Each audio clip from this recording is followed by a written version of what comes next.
As we inaugurate the 6th season from our newly established studio, I invited Johnathan Kuskos to be my interlocutor, as he is an authority in the realm of security and a newly minted entrepreneur to boot.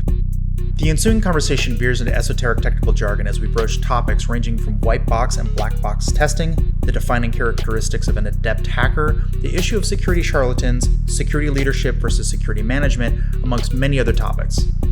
Instead of breaking the rhythm of our conversation with frequent explicatory intermissions, we chose to maintain the conversation's fluidity and leave the interpretation to our listeners. While parts of this dialogue may challenge many, it offers a rare glimpse into the unique lexicon of hackers for those intrigued. Though portions of our exchange may seem obscure to some, for those keen on gaining insight into the nuanced communication of hackers, this conversation should prove valuable. And with that, please meet Johnathan Kuskos. Hello and welcome to the Arsenic Show, Season 6, Episode 1 with Kuskos. Johnathan Kuskos, how are you, sir? Doing well, buddy. How are you today? Good.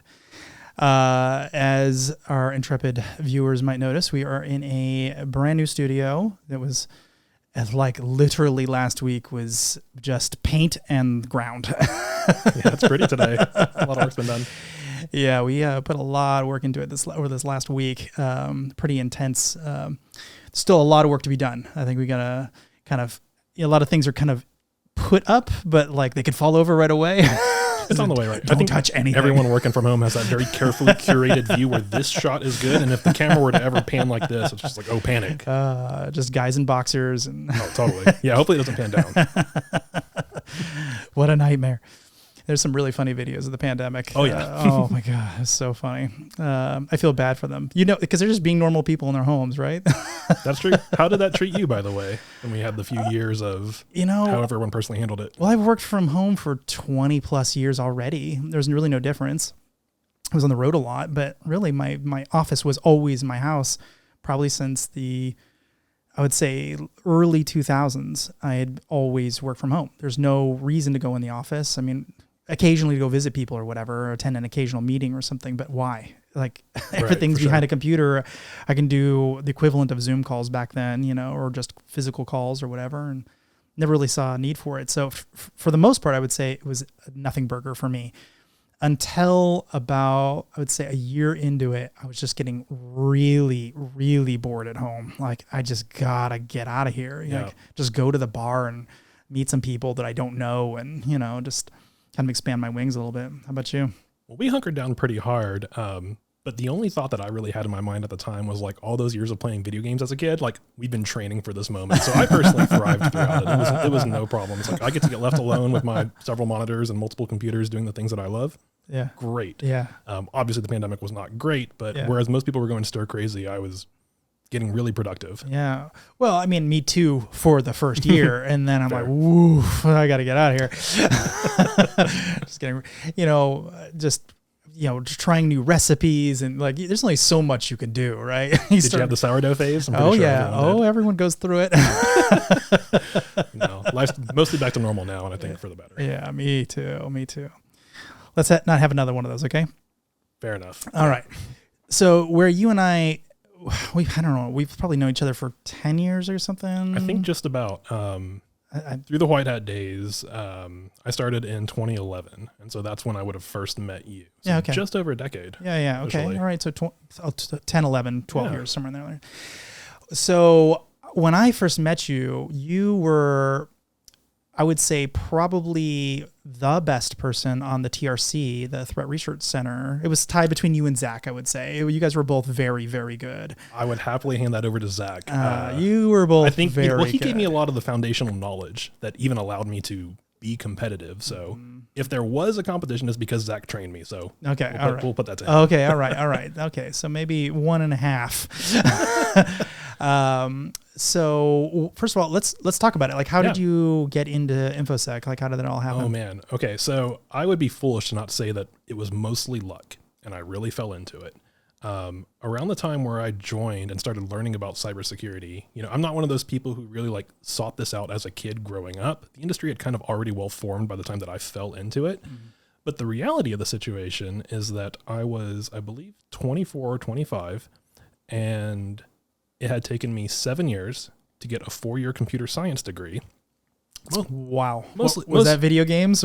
No, that was not really knowing how to study and not really seeing it as a discipline to practice, it clicked when I started treating like math like music. I'm a percussionist, and that always came naturally to me. Naturally, you have to also put in the time to get really good at it. And once I started seeing math problems, like, oh, you don't just do the 10, 20 problems that the teacher gives to you. You do them until you understand the fundamental concept. Once that clicked, everything went fine, but it didn't happen until a bit later in life for me. But the reality is that I was just not a good developer. Really C- in most of my classes.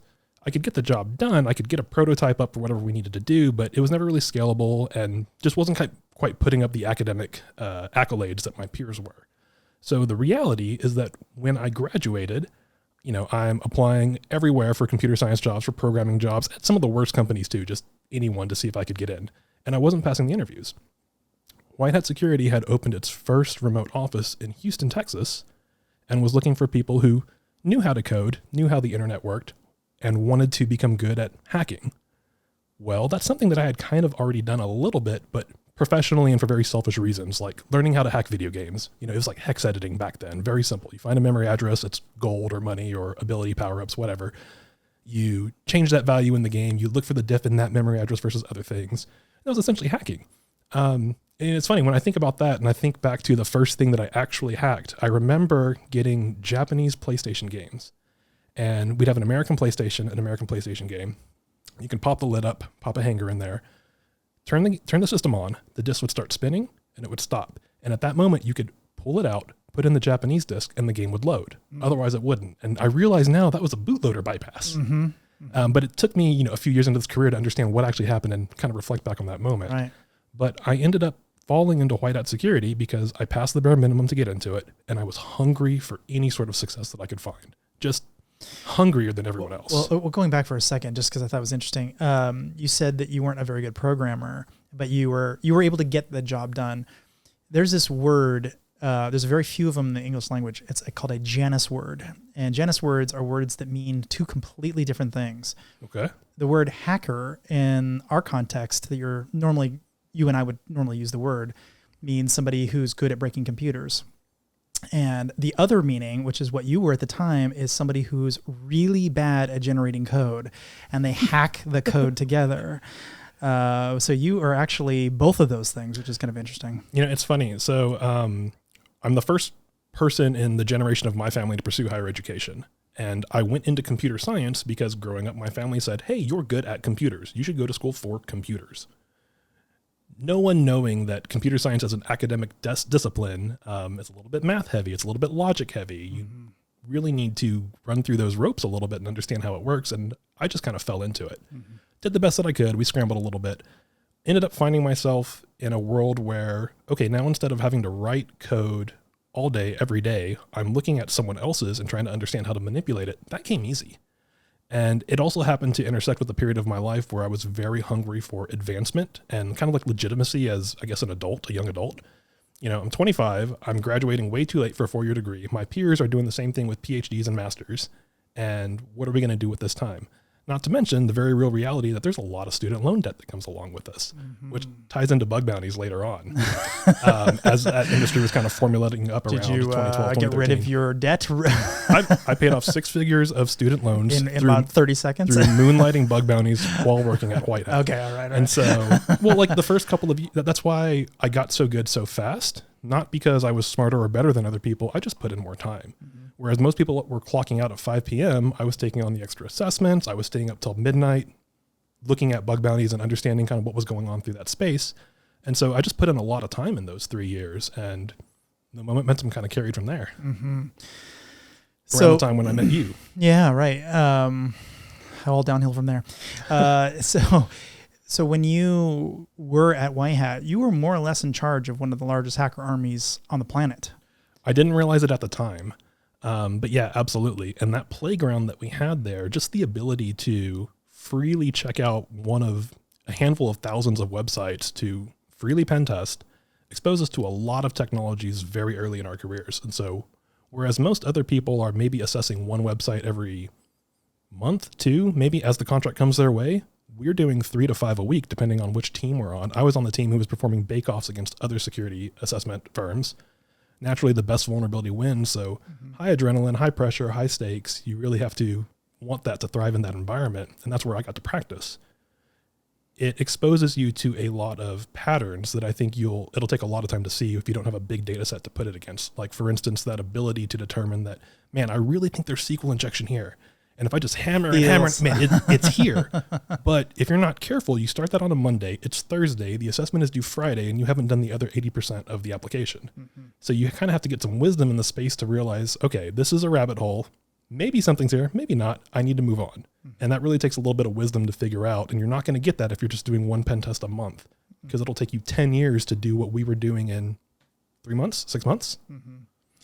So describe that feeling. I mean, I know what it feels like, but I don't think necessarily a lot of the audience knows what that feeling is when you're looking at something and you know it's vulnerable to this, and you don't know it, but you know it. So I actually have a great story that segues into. So the very first SQL injection that I found is on a website that delivers pizza. I can say that. And most of us had used this thing. I found it in the office, literally like Thursday afternoon, 3:00 in the afternoon. I'm working on it. I find SQL injection, and I am like running down the cubicles, high-fiving people. Like, ooh, it happened. Like, it's real. This isn't academic. It's not theoretical. I've read about this. I've practiced for this, and here it is live. Oh, there's all the credit card data. Oh, there's people's first names and last names. And that was an interesting moment where I was both excited and a little bit scared. Now, where that gets interesting is that night I just happened to like make my way back home, visit my mother. And she's like, cool, like work's going well. Like, let's order a pizza. And I watch her go to that same website and use the exact same functionality that I had exploited earlier that day. And like, just this light bulb kind of clicked in my head where I was like, when something bad happens, when a breach happens, and breach having legal implications aside from just getting hacked or getting popped or database creds being leaked, the real victims are people. It's not the company. I mean, sure, the company is affected, but the first names, last names, credit card information that's leaked, that's everyday people who have given some entity their trust, whether they earned it or not, and they have a responsibility to fix these things. And so I kind of make sure that that's my North Star today. When we're identifying vulnerabilities, when we're finding out how to exploit things and fix them, you're literally 1 in a million. And you are doing good for other people who will likely never know it. That being said, we're in like a highly paid industry, so you get compensated for the time. Let's not pretend like we're not. But you are doing good that other people will never really recognize that you're protecting them. And that happens because they are giving their trust to websites just to use the product. And there's never like an explicit thing saying, hey, you're going to trust us that we're going to do the right thing, right? That conversation never happens. People just want to use Twitter. They just want to use Facebook. Yeah. Whatever the site may be. And so you give that trust away freely. And what happens when it goes south? Free identity theft protection. Well, which is a big nothing. That's how they make money. They don't lose money on those things. That's actually one of my biggest beefs with this whole industry is usually when things go terribly wrong, usually the company will have about a less than a 10% stock dip, but only for about 10 days. And then they will make money on the flip side because they sell this protection you're talking about, the credit protection, which is an upsell. They make money on the deal. And then they have all these backlinks pointing to them. So they have better SEO. And they can send an oops email later on, which, gives people a 30% discount. So they start shopping there again. Yep. They actually make money. They don't lose money. And that was one of my biggest, I think that we as an industry have kind of forgotten what we actually exist in, this whole business climate that we exist in. We're just like, vulns matter. Well, yeah, they matter, but they live in context of how business and people function. And so what you said about growing up and, kind of getting a better sense of this, and this affects people, and that's really should be the North Star, but unfortunately it just isn't. Like, people are much more about the bottom line. I mean, some people are just there for the job, and that's fine. There's nothing wrong with that. I try to surround myself with people who kind of have a similar philosophical view on like why what we're doing matters. Like, at the end of the day, where does this connect with humans? Where does this connect with the business? And sometimes that's important too. But if something bad happens, who is really going to feel hurt for it? Who's going to feel the pain? Is it just the business's checking account, or is it their customers? And then why is it their customers? Did they deserve that? Not always. Yeah, usually not. Rarely ever. I mean, really, very rarely. But to go unless back, it's crypto, and then they definitely deserve it. but to go back to that original feeling, you know, it's an adrenaline rush. It feels very exciting. It kind of validates all the headaches you might have gone through to get to that point. And then the converse of that is when you're working on a particular website or server or host or whatever, and there's vulnerabilities everywhere that you look. So you're going to spend more time just writing up the report than actually getting deeper into it. Yeah. And I've seen this before too. You have a week to work on an application. You start spidering it just to kind of understand, how would a real customer use this? What are the situations that an actual user is going to face? And you just see the red flag after red flag after red flag. I mean, you can often know in just a website URL if SQL injection is going to be there. Yeah. Sometimes just based on the structure of it. Mm-hmm. If there's a parameter called order by, you're just like, here we go. And it happens. Yep. And on those particular things, you know, I've had situations where I've turned in that report and they take the website offline. Mm-hmm. And so now I'm sitting there and I have to be like, well, okay, not exploitable anymore, not exploitable, and just hope it doesn't come back up. Right. Because that's where we kind of live in the world of security assessments. When you're providing an assessment to a customer, there's a point in time often. I'd be curious how you feel about this ethically. So once upon a time, we would basically hand people these really terrible assessments. Oh, I mean, we would just beat them up. It was really, really bad. And we'd lose the customer because they'd just be like, you guys were trying to hurt us. Like this is offensive almost, like how bad we look in this report. But that was the true situation, but it just didn't look good. So after that, we lost a couple customers and we're like, well, we got to figure out some other way to do this. So we'd give them a report and we'd say, within the contract, we'd say, you pay us 99% of the contract for the rough draft. And then you'll pay us the remaining 1% for the final draft. And so we'd hand them something that's report draft, like big draft, everything's draft. And we'd hand it to them and it's the same report that I give them at the end, right? Just beat them up. They look awful. I'm like, okay, tell me when you want me to deliver the report because it hasn't been delivered yet. And they'd always go just, no, thank you. We're happy with the draft. And so they'd never get the final report, or they'd wait 3 months to go fix everything and come back and like, okay, we'd like the final report now. I'm like, okay, here you go. I don't think there's ethically anything too off with that. I mean, what you're essentially doing is setting expectations and you're giving them an opportunity to kind of see where they want to land in that conversation. If at the end of the day it gets fixed, that's better than a whole lot of other situations out there. That's kind of how I saw it. I could sleep at night with that design. Yeah, I mean, you get to give your honest opinions.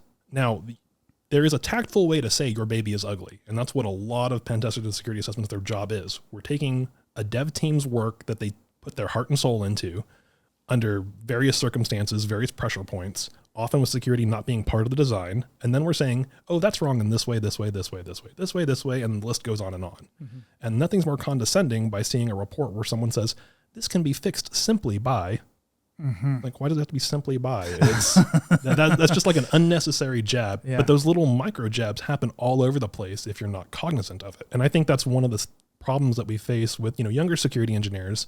They're coming in, they're learning the ropes. They're kind of learning this system of, I identify a risk, I communicate it to the stakeholder, and then we're going to see what they're going to do. Do they care about it? Do they tell us it's really a medium when it was a high? Why does that matter?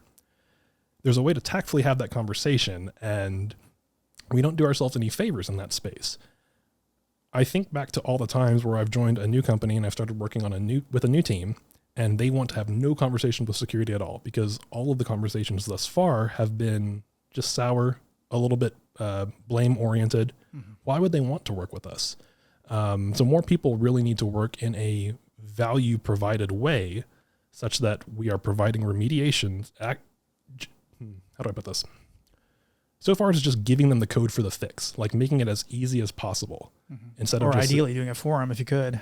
Right. But then that also brings in a liability aspect. Absolutely. If the security team is saying, here's the PR to fix the thing, it gets accepted into production, and then an issue happens there, immediately. And even if it's not your fault, they'll still blame you. Immediately, the head of engineering is going to say, InfoSec is a cost center, and it snowballs that way. Yeah. So back to the hacker army. We tangented. No. I think that was a useful tangent. How, when you're bringing people up through the ranks, you had the opportunity to train a lot of people from nothing effectively. I mean, maybe they had a little bit of programming experience, or maybe they had done something in security once and had a vague interest in it. Yeah, if that. Right. So how did you take somebody from effectively nothing to being a enterprise-worthy hacker or vuln finder? Like, what is the process you had to go through to do that? I think a lot of it is in the mentality that what we're doing isn't really rocket science at the end of the day. It might be a little hyped up in the media, but hacking is really no different than debugging something or being a quality assurance tester in a sense. I say that very often as well. Because that's the reality. Yeah. A very glorified QA. I mean, when you think about it, if you're doing QA and you find a way how something breaks, the only thing that we're doing is saying, so what can we do with that? Is that bad? I think about all the time someone has said, hey, is this an exploit? Can you exploit it?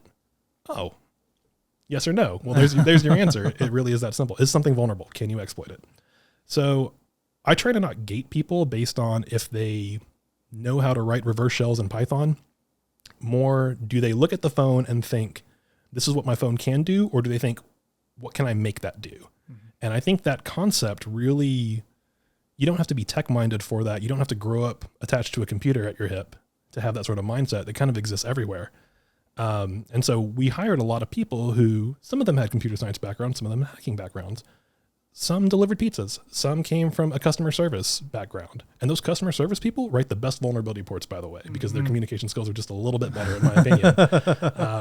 Bug bounty triagers. Yeah. Great if they come from a customer support background. Mm-hmm. But I think that the stuff that we're doing as far as identifying risk is really not that difficult. It might be a new way of thinking. It might be a new way of understanding, okay, here's how I take technology and manipulate it. And what is the actual science to that?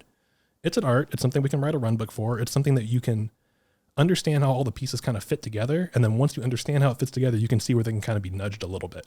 You know, you can't find cross-site scripting without knowing a little bit of JavaScript and HTML, but you can learn JavaScript and HTML in about 6 hours, at least the bare minimums to do that. Pieces of it. I mean, okay, without like CSP bypasses or anything. Actually, a quick aside about this. So quite often, not so much these days, I used to hire people for developer type jobs or whatever. And I'd ask them from 1 to 10 or from 0 to 10 or whatever, how would you rate yourself on any given thing, right? And so they say on their resume that they did HTML and everyone says they do HTML. I'm like, great, okay. So where'd you rate yourself from a 0 to a 10 on that? Man, I remember the days where I thought that was getting up to 8, but now I feel like I'm back at 4. It's definitely the conundrum of learning how much is really out there and kind of humbling yourself. Well, this is my point. So everyone says a 10. Everyone says a 10. They always say 10 or 9. I'm like, okay, great. So before I go any further, a 10 is the person who wrote HTML. You're the guy who wrote it. 9 is, you issued patches to make sure that it's done correctly. 8 is you wrote the book on HTML, et cetera, right? And then going on down, like with that in context, and then I'll say, usually I don't have it in front of me, but I would slide across a piece of paper with some HTML on it. I'm like, just tell me what this says. If you're a 10, like you said, this should be very easy. You should be able to process this and tell me exactly what it says. I might take you a couple seconds to do it, but it's just a single line of text. Tell me what it says. And it's just very weirdly formatted in HTML. And no one ever has been able to do this. No one. And it's a useful thing to do to them. A lot of people say, you're kind of a jerk for doing that. I'm like, well, not really, because I'm not going to kick them out of the room when they realize that they're actually not a 10. What they usually say is, okay, I'm more like a 5 or whatever. I'm like, okay, great. Now it says you have Python on there. And they're like, okay, I'm not going to do that same thing twice. And now we're talking about what their real skill levels are on these various different things, which I find very useful. There's also a right and a wrong way to do that, though. So, like, if you're doing that with the purpose of trying to understand where on the grand scheme of things their expertise lies, yes. Because, for a 1-hour technical due diligence interview, it really is best effort, and anyone can fake their way through that if they prepare enough. Right. So I can certainly see situations where you could ask that sort of question in a sort of obnoxious and stump the chump kind of way, which doesn't make the person interviewing feel great, and then they're not in their prime. Of course. I remember a situation once where we were interviewing someone, and one of my colleagues decided he was going to get a little clever and said, how are you at burp? 1 out of 10. Mm-hmm. Medusa, 1 out of 10. Crunch, 1 out of 10. Snort, 1 out of 10. Barf, 1 out of 10. And the guy's like, I'm a 3 at barf. And I'm like, what is barf? And he made it up. We have all these ridiculous acronyms for tools. Mm-hmm. And I was like, that was a little bit of a of a D-bag kind of move, but that person also said they were 3, so we know that they're lying about their capabilities. Right. I would assume he just meant to say beef when he said barf, but it was something that he looked up beforehand to understand, okay, this doesn't exist. And so I want to hear a 0 on that one. Yeah. And when you're throwing this word salad of like different tools with these so I don't do names, I don't do that. That's a wrong way to do it. I have a couple of other versions of this thing. Like I'll ask questions like in his greatest technical capability that you have, tell me what happens between the time you type, and listen carefully, www.google.com, and you hit enter, and the time in which it loads.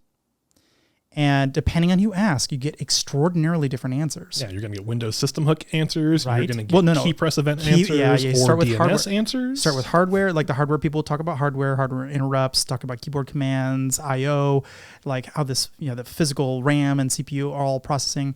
Then you have you have operating system people who are talking about blitting and memory management, all that stuff. Then you have networking people who talk about DNS.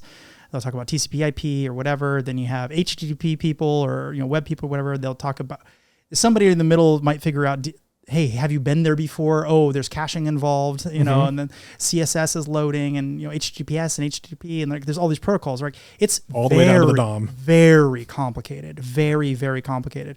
And occasionally people ask good follow-up questions like, what part of the world are you doing this in? Because you're hitting different routing, depending on where you are.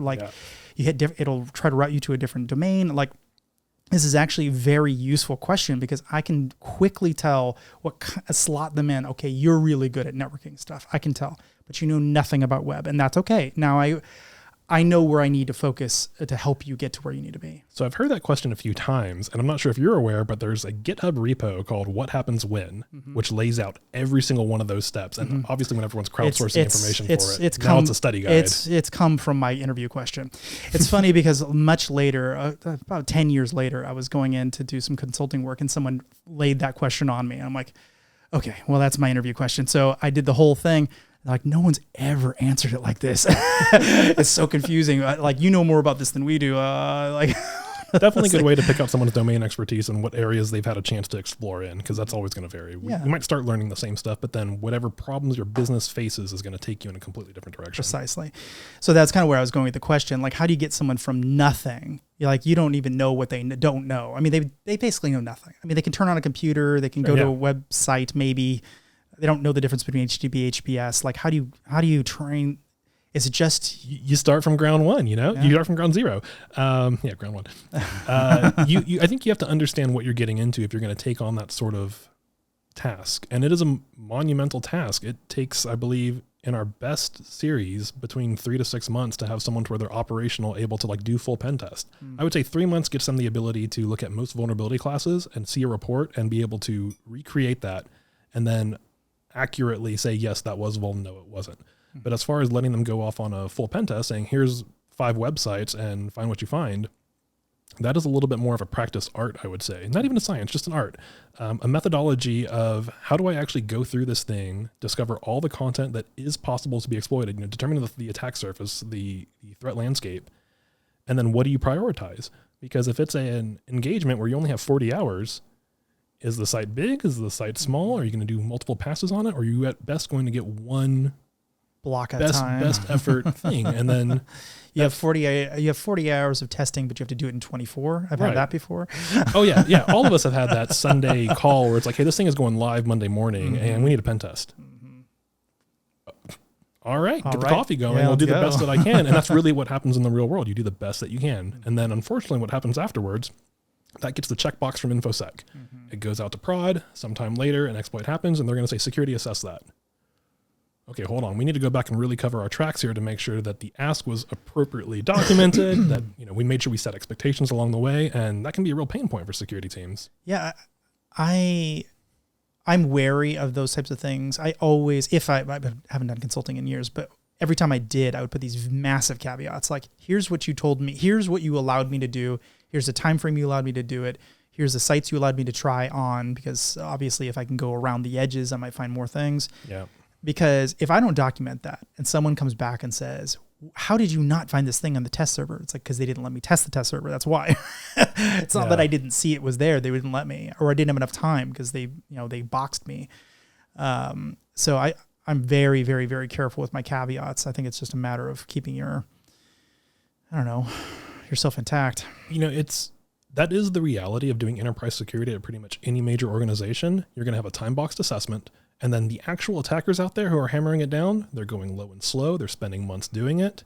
Maybe they're funded. If they're nation-state resources behind them, they're just going to keep going until they find something. Mm-hmm. And then as someone who's doing security assessments and trying to perform security validation for an enterprise, you need to really do the best that you can with limited time to make sure that you're covering as much as possible. And the bad side to that is that no one can really call your bluff if you're not doing that appropriately. And I think we see this a lot with people passing off vulnerability scans as pen tests. Anyone can point a scanner at a particular website or a server, click scan, here's the Nessus results, and they pass off the printout results to whoever the team may be. We've all seen it. Yes, and it's all garbage. Usually. Yeah. Sometimes there's nuggets in there. Yes, occasionally. And occasionally there's a lot of low to medium things in there that can be strung together to make something really cool happen. Like, for instance, I saw this once where there was an application with directory indexing enabled and a .git folder there. Well, that means that you can just recursively download it all, have Git status on it, get logs locally, check out everything from that Git repo, and now the Blackbox assessment has turned into a Whitebox one. Yeah. But the automated scanner would just say there's directory indexing and maybe a PRL, a predictable resource location for .git. Right. And unless you have a human looking at that to string those together or realize that and then write a rule for it for future automations, it's going to get missed. And that is critical. That is source code leakage. Right. Yeah, I found Nessus in particular is kind of a weird tool because a lot of things that are low should be high and a lot of things that are high should be low. So it really does require an expert to look at it and actually analyze what's going on. Some things that were informational only turns out to be remote exploitable buffer overflow. You could easily break in. It's just that no one had ever bothered to put that all together. And once you're looking at it, you're like, oh, well, that's easy enough, And it's certainly not useless. It's a great Swiss Army knife. If you need to get started somewhere and you don't know where to start, sure, do it. The value is probably not going to be useless, and it's relatively cheap as far as assessments go. But it does not replace a human looking at it. It doesn't replace a human that is putting together the context of those reports and what matters to the business and where that business's application intersects with their customers. So where do you feel that tools are useful? Where do you feel like you have to use them? Well, if you're going to go wide, you need automation. There's no way around it. And I say that as someone who, I can code today. I've got 10 years to practice and get a little bit better at that craft. It's not my favorite part of the job. But I realize it's necessary to be a stronger security engineer. So when you have to go wide, you need automation for that.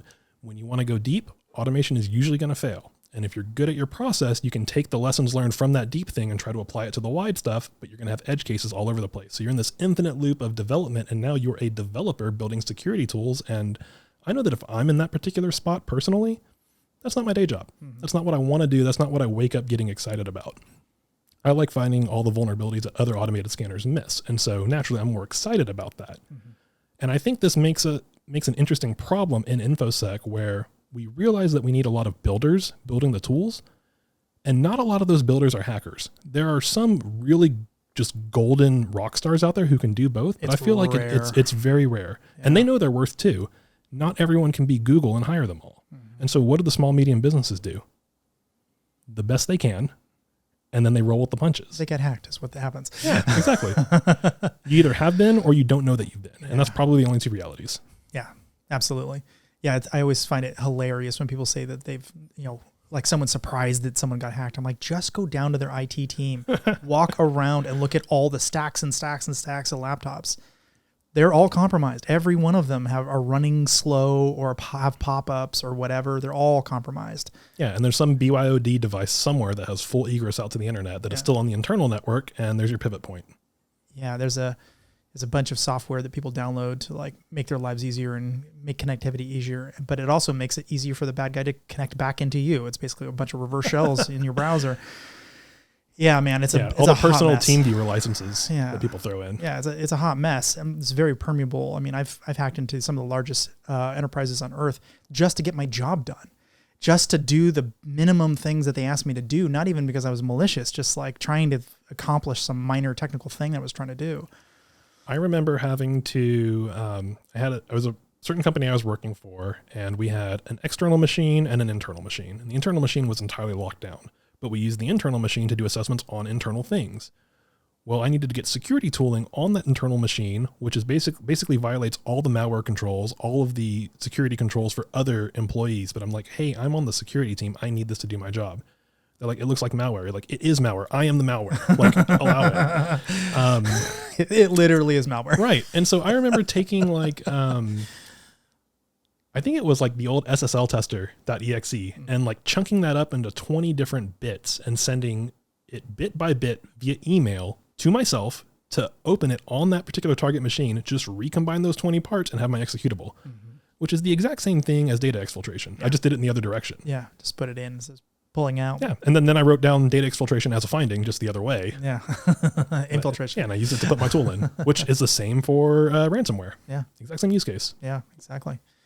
So with all of this knowledge, you are thinking about starting a new thing on your own. Yep. So how did you come to that realization that you wanted to do that? Yeah. And how do I talk you out of it? Honestly, this is, okay. So I have recently, I guess I've been in enterprise security for about 12 years now. A couple different companies, a couple different times. Which is a lifetime. It definitely feels like it. And I think the gray streaks in the beard are entirely from fintech. Definitely. Yeah, you made a stopover in fintech.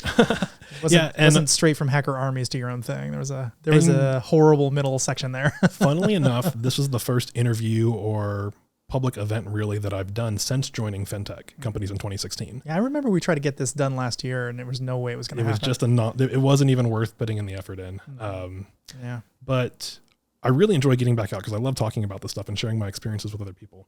But about 12 years in enterprise security, and as the career escalated, it becomes more about diplomacy and politics and having the right conversation at the right time, understanding when momentum is in your court for when you can ask for budget, understanding when not to ask for it because you will not get it next time if you don't cement yourself as a domain expert in that particular area. I kind of just got tired of the politics, to be honest. I've always tried to bring the day job back to hacking because, one, I love it. I feel like I'm good at it, and I'm happy when I do it. So I've made the decision to leave enterprise security and start my own consultancy, and we're just going to see where it goes. This is really more of a labor of love than anything else. If I could choose what my day job is, it's going to be building this thing out. And I have a lot of thoughts on, for instance, when you did the bit discovery bit, I really wanted to do something like that as well, but I was always really worried about if I built it out, the company that I worked for would own the IP for it.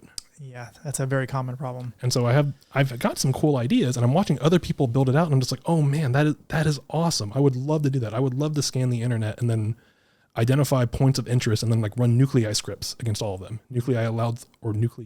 Yeah, I'm not sure how people say it. Yeah.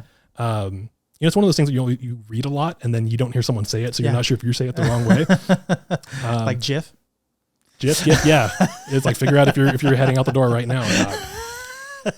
Get out of here. Right. That one is explicitly wrong. Well, I've got a lot of thoughts like that I really want to build out, and I think I have some pretty cool ideas for where we can take DAST scanning towards, which is really in the dumps right now. DAST really hasn't evolved in the last decade, and I've got some nuggets in mind about where we can identify spots where human interaction really could take over. It's sort of like a hybrid approach, and then use those human areas of interest along with the current like large language model push with ChatGPT and LLMs becoming a little bit more accessible to folks. You got to watch out for prompt injection, man. Woof. Absolutely. Man, and it is gnarly. And there's a couple players in the space already. So Horizon 3.ai is one of them, and Pantera, which I love the name of, as a Pantera metal junkie. Yes. Like, they nailed it on that one. I agree. They're doing some cool stuff in the space there, so I'm really excited to watch where they go. I've also got my own thoughts on it. So all of this thoughts towards building my company and my firm is really going to have that North Star that I talked about earlier as top of mind. Focusing on people. Not taking on investors, no outsider funding, which means no compromising of my values. If we grow, it'll be at a slow organic rate, which is fine because I want to make sure that what we're doing is focusing on the areas that I think other people miss. And what I think other people are often doing is passing off vulnerability scans as penetration tests. I don't think they're considering the context of their customers and where that business intersects with technology, which is something that I want to do. And I think that I have a pretty good track record of identifying those risk areas and presenting it to a company. But then on the other side of it, if the company decides they don't want to fix it, that's just not my problem. And as much as it pains me to say that, I mentioned the 15-minute rule earlier. When you're working on an asset and you think you have something that's vuln, but you can't spend your entire time on it, after a certain amount of point of time, you have to move on. Mm-hmm. And I think I've kind of hit that point with enterprise security team building and politics with other teams. And it's unfortunate. I really hate to swallow that stone, but that's kind of been my experience and the lens that I've looked at it through. Mm-hmm. I'd like to get back in that game at some point in the future, but I think I'm at a spot now where I kind of just want to move on and focus back on what I thought that I was the best at, which was finding really cool vulnerabilities. Mm-hmm. And if I can take that in a positive way, give back to the community and kind of teach what I find along the way, I think that I'll be doing a net value add. So does that mean you're getting on the road show? I mean, obviously you're on the road right now. Yeah, you got to do. But are you gonna start doing speeches and the whole thing? Oh, absolutely. I miss public speaking a lot. I was very humbled to be able to do the top 10 web hacks when Jeremiah passed it on down. Yeah. You can still do it. Well, so funnily enough, that was missed after, so my co-presenter for that was Matt J, and him and I both went into fintech. Well, the talks kind of stopped then because you can't really get past the fintech lawyers. They say no, and that red tape is there. Gareth Hayes from Portswigger. And Matt is back. He's at Reddit now, but I think he can talk about anything now. So go for it. Him and I have had a great rekindling, I guess, since he's been here in Austin. I just moved back. Mm-hmm. And anyways, the top 10 web hacks thing kind of died for a little bit. And Gareth Hayes, who runs Portswigger, the company that puts out Burp, just noticed that the gap was there. Wait, Gareth Hayes runs Portswigger now? Or I don't know if he runs it, but Duff had stuttered. I think he runs it. Sorry, yeah, I think I had that backwards. But Gareth Hayes picked up the top 10 web hacks just because the vacuum was there. And he's like, this was a great ad for the community. We really miss it. And so now he's running it. No real interest to take that away from him. I wouldn't mind pinging him and saying, hey, things are going great. If you want someone to help carry the load, I'm happy to do that, because it was a great value add for the community, and nothing sounds better than someone else saying, hey, this was missed, it needs to come back. One of the things I liked about it was for as much as an expert as I wanted to be this whole time, I didn't have time to research other people's vulnerabilities. And so it was a kind of a nice once a year sit down and just spend the time to analyze each one of those top 10. And even I was usually in the top 10, so I could ignore mine. So it was like whatever, 6 or 7 or 8 left, right? We didn't let you vote on yours. I remember that. But that's nice though, because there were 6 or 7 or 8 or whatever the number was that I had no idea about. So or had very little information comparatively. So it was a good time of year even for me to get much more familiarized. But now I'm not in that game at all, so it'd be really interesting to see it. Well, I could still see you being as an advisor or a judge to something like that, because occasionally you have to call BS on what a finding is and assess the real validity of it. And sometimes that's a toss up. Yep. I had a point I wanted to go with, and now it evaded me. Well, so let me talk you out of it. Sure. So before you do that, let me just say that I have never woken up happier. I'm working on the areas that just really bring me joy. So good luck, but take your best stab. Well, I'm not saying I'm going to talk you out of it, but let me try to talk you out of it. So first of all, do you have a pretty good line of customers that you're interested in bringing in, or already talking to? Is what's your pipeline look like is, I guess, my question. So right now I'm kind of in like a soft launch sort of phase. I've reached out to, or I've advertised to friends and family that I know, people who have worked within the industry for the better part of the last decade. And I have more people talking to me that I know what to do with, which is a great sign. I'm glad I did this now. With money, or like they actually want to buy something? With people who are they know the kind of values that I uphold and the type of work that I do, and they know what I would build with that in mind. And so it's kind of more in the space of you're paying X amount for the Tenables, the Qualuses, the Rapid 7s. Kuskos is doing his own thing, and it's going to be a little bit more down to earth, a little bit more real to the source, I guess. And that's kind of the value that I'm pushing. So I do have a pipeline of things starting up, but we're in a spot now with DEF CON's right around the corner. I'm looking to really enjoy and get back in my roots with people, have talks like this and not be compromised. And so I'm in a good spot where I can say, hey, maybe like Q4 of this year, we'll start talking about things. Okay. But it looks great so far, and I'm really excited about it. Well, that's good. A lot of people miss that first step. They don't have a pipeline. Because one of two things is happening. You're either building a pipeline and getting those sales done, or you're doing the work. And because you're Kuskos, they're going to want to give it to you specifically. And so you're going to be busy doing the work. But that's what I'm wanting to do. I know. So it's great. Now, but you have to do both. You can't do one. You have to do both. That's the big trick.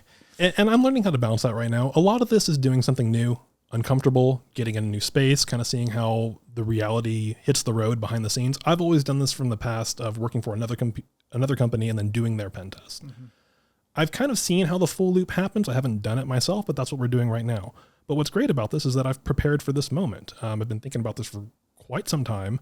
If I would have done this 7 or 8 years ago, I wouldn't have had the network to let it support itself organically. Mm-hmm. I'm not really having to sell too terribly much because people understand the work that I do, and I've built a good reputation. And now it's put your money where your mouth is and deliver on it, which I don't have any real qualms about. I'm pretty excited about it, to be honest. Okay, that's good. And okay, the other problem that we ran into was we thought 6 months of cash was plenty. It is not. It turns out you probably need somewhere between 12 and 18 months of cash for a company like that. Yep. And I've got about 2 or 3 years of runway. I don't need to take on outside investors. And a lot of that is from really planning this out for quite some time. Okay. I've run the numbers. I've understood what I believe my spend will be.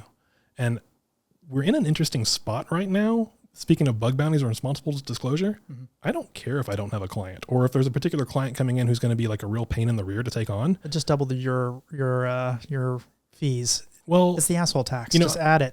I had one prospective one come my way that I was pretty excited about, but they wanted to own the IP of anything that I create as I'm pen testing. No, absolutely not. That's ridiculous. And so the redlining goes both ways. But at the same time, and I really want to go back to like bug bounties and responsible disclosure, there are no less than maybe 10,000 applications out there that are viable bug bounty targets.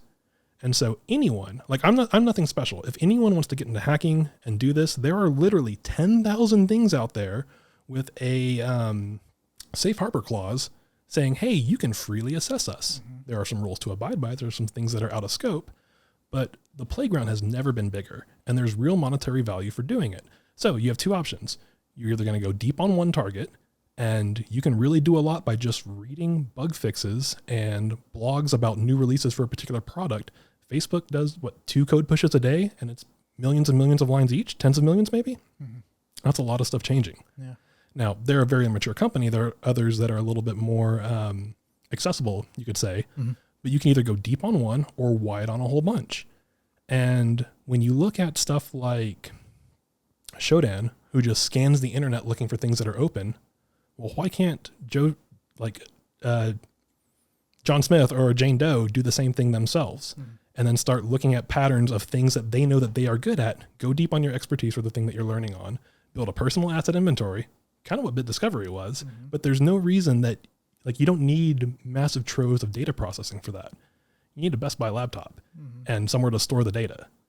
You can really do a lot with about $300 of equipment. And it's scary how much that you can do as far as web applications. Bit Discovery had some special sauce. I'm sure it did. A little bit better than the laptop that you'd be able to do in your house. But that is how it started, right? It started on single, very beefy machines, not a Best Buy laptop. But yeah, mine may be on my gaming rig at the moment. It's pretty dual purpose.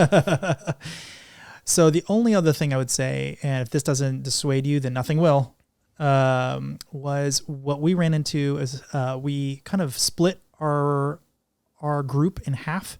Half was doing product development, the other half was doing pen testing. And occasionally some people would cross over. But as you said, hackers are not really particularly great developers and vice versa. And so it wasn't a good mix of people to do that.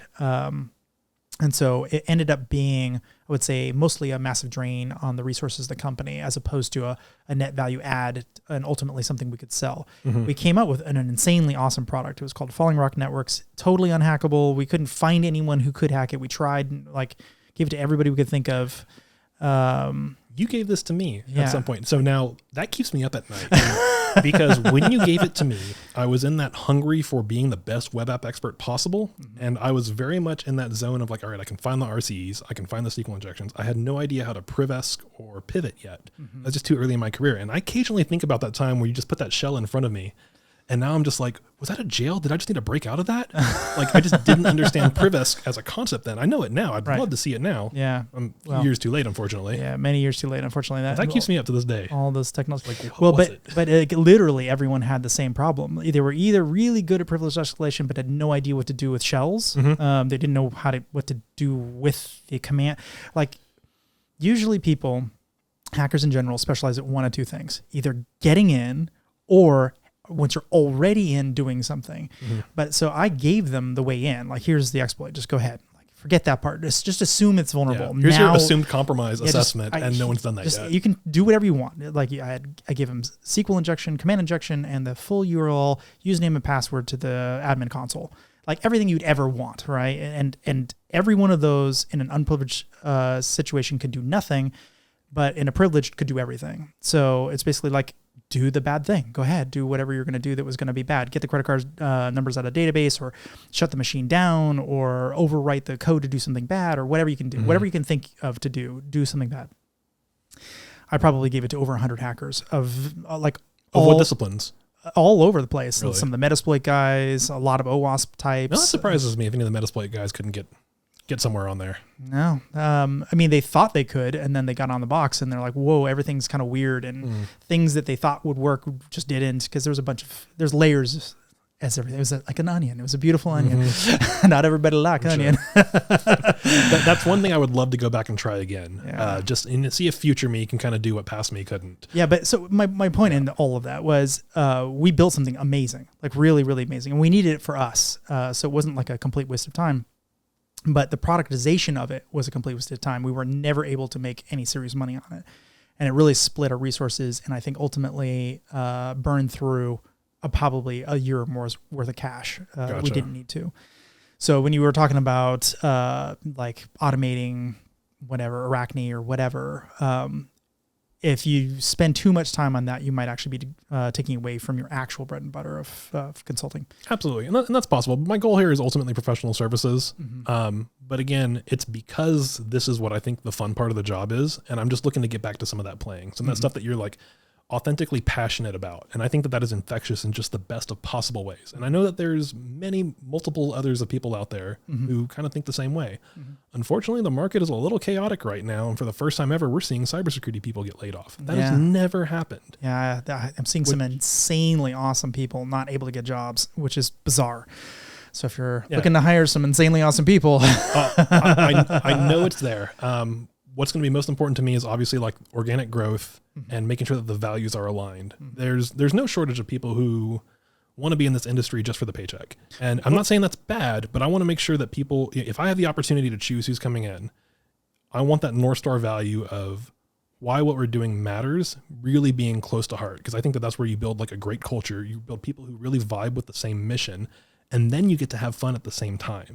What about like a virtual CISO type stuff? Have you thought about doing more on the business side of security as opposed to the technical side? I'd be open to it. I've done some work in the past that's more along the BISO sort of work, and it really is that. You have a technical background, you understand intimately how the hacking process works if you're going to be on the security side of things, and then you need to understand, okay, well, what is the business's goal? And if you have an engineering team who's building some solution that progresses what the business mission is, understanding where that intersection with security is pretty paramount to getting real traction. Mm-hmm. I don't think, well, how do I put this? I've seen people in that space who are really faking and making it in bad ways. They are not good security assessors, and they can really stump the chump with their CXO peers. Mm-hmm.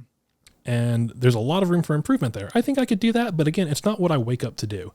And this mission is really more about waking up and being happy with the job that's in front of me for the rest of the day. Right. Security is a job at some point too. And some bits of it are just work. I got to a point where 99% of it was work, and I wasn't thrilled about it anymore. It wasn't a good feeling. Well, you don't have to be here. You can do what you want to do. And some bit of me doing this own venture is right place, right time, having the right wisdom for it, having the right ability to fund it.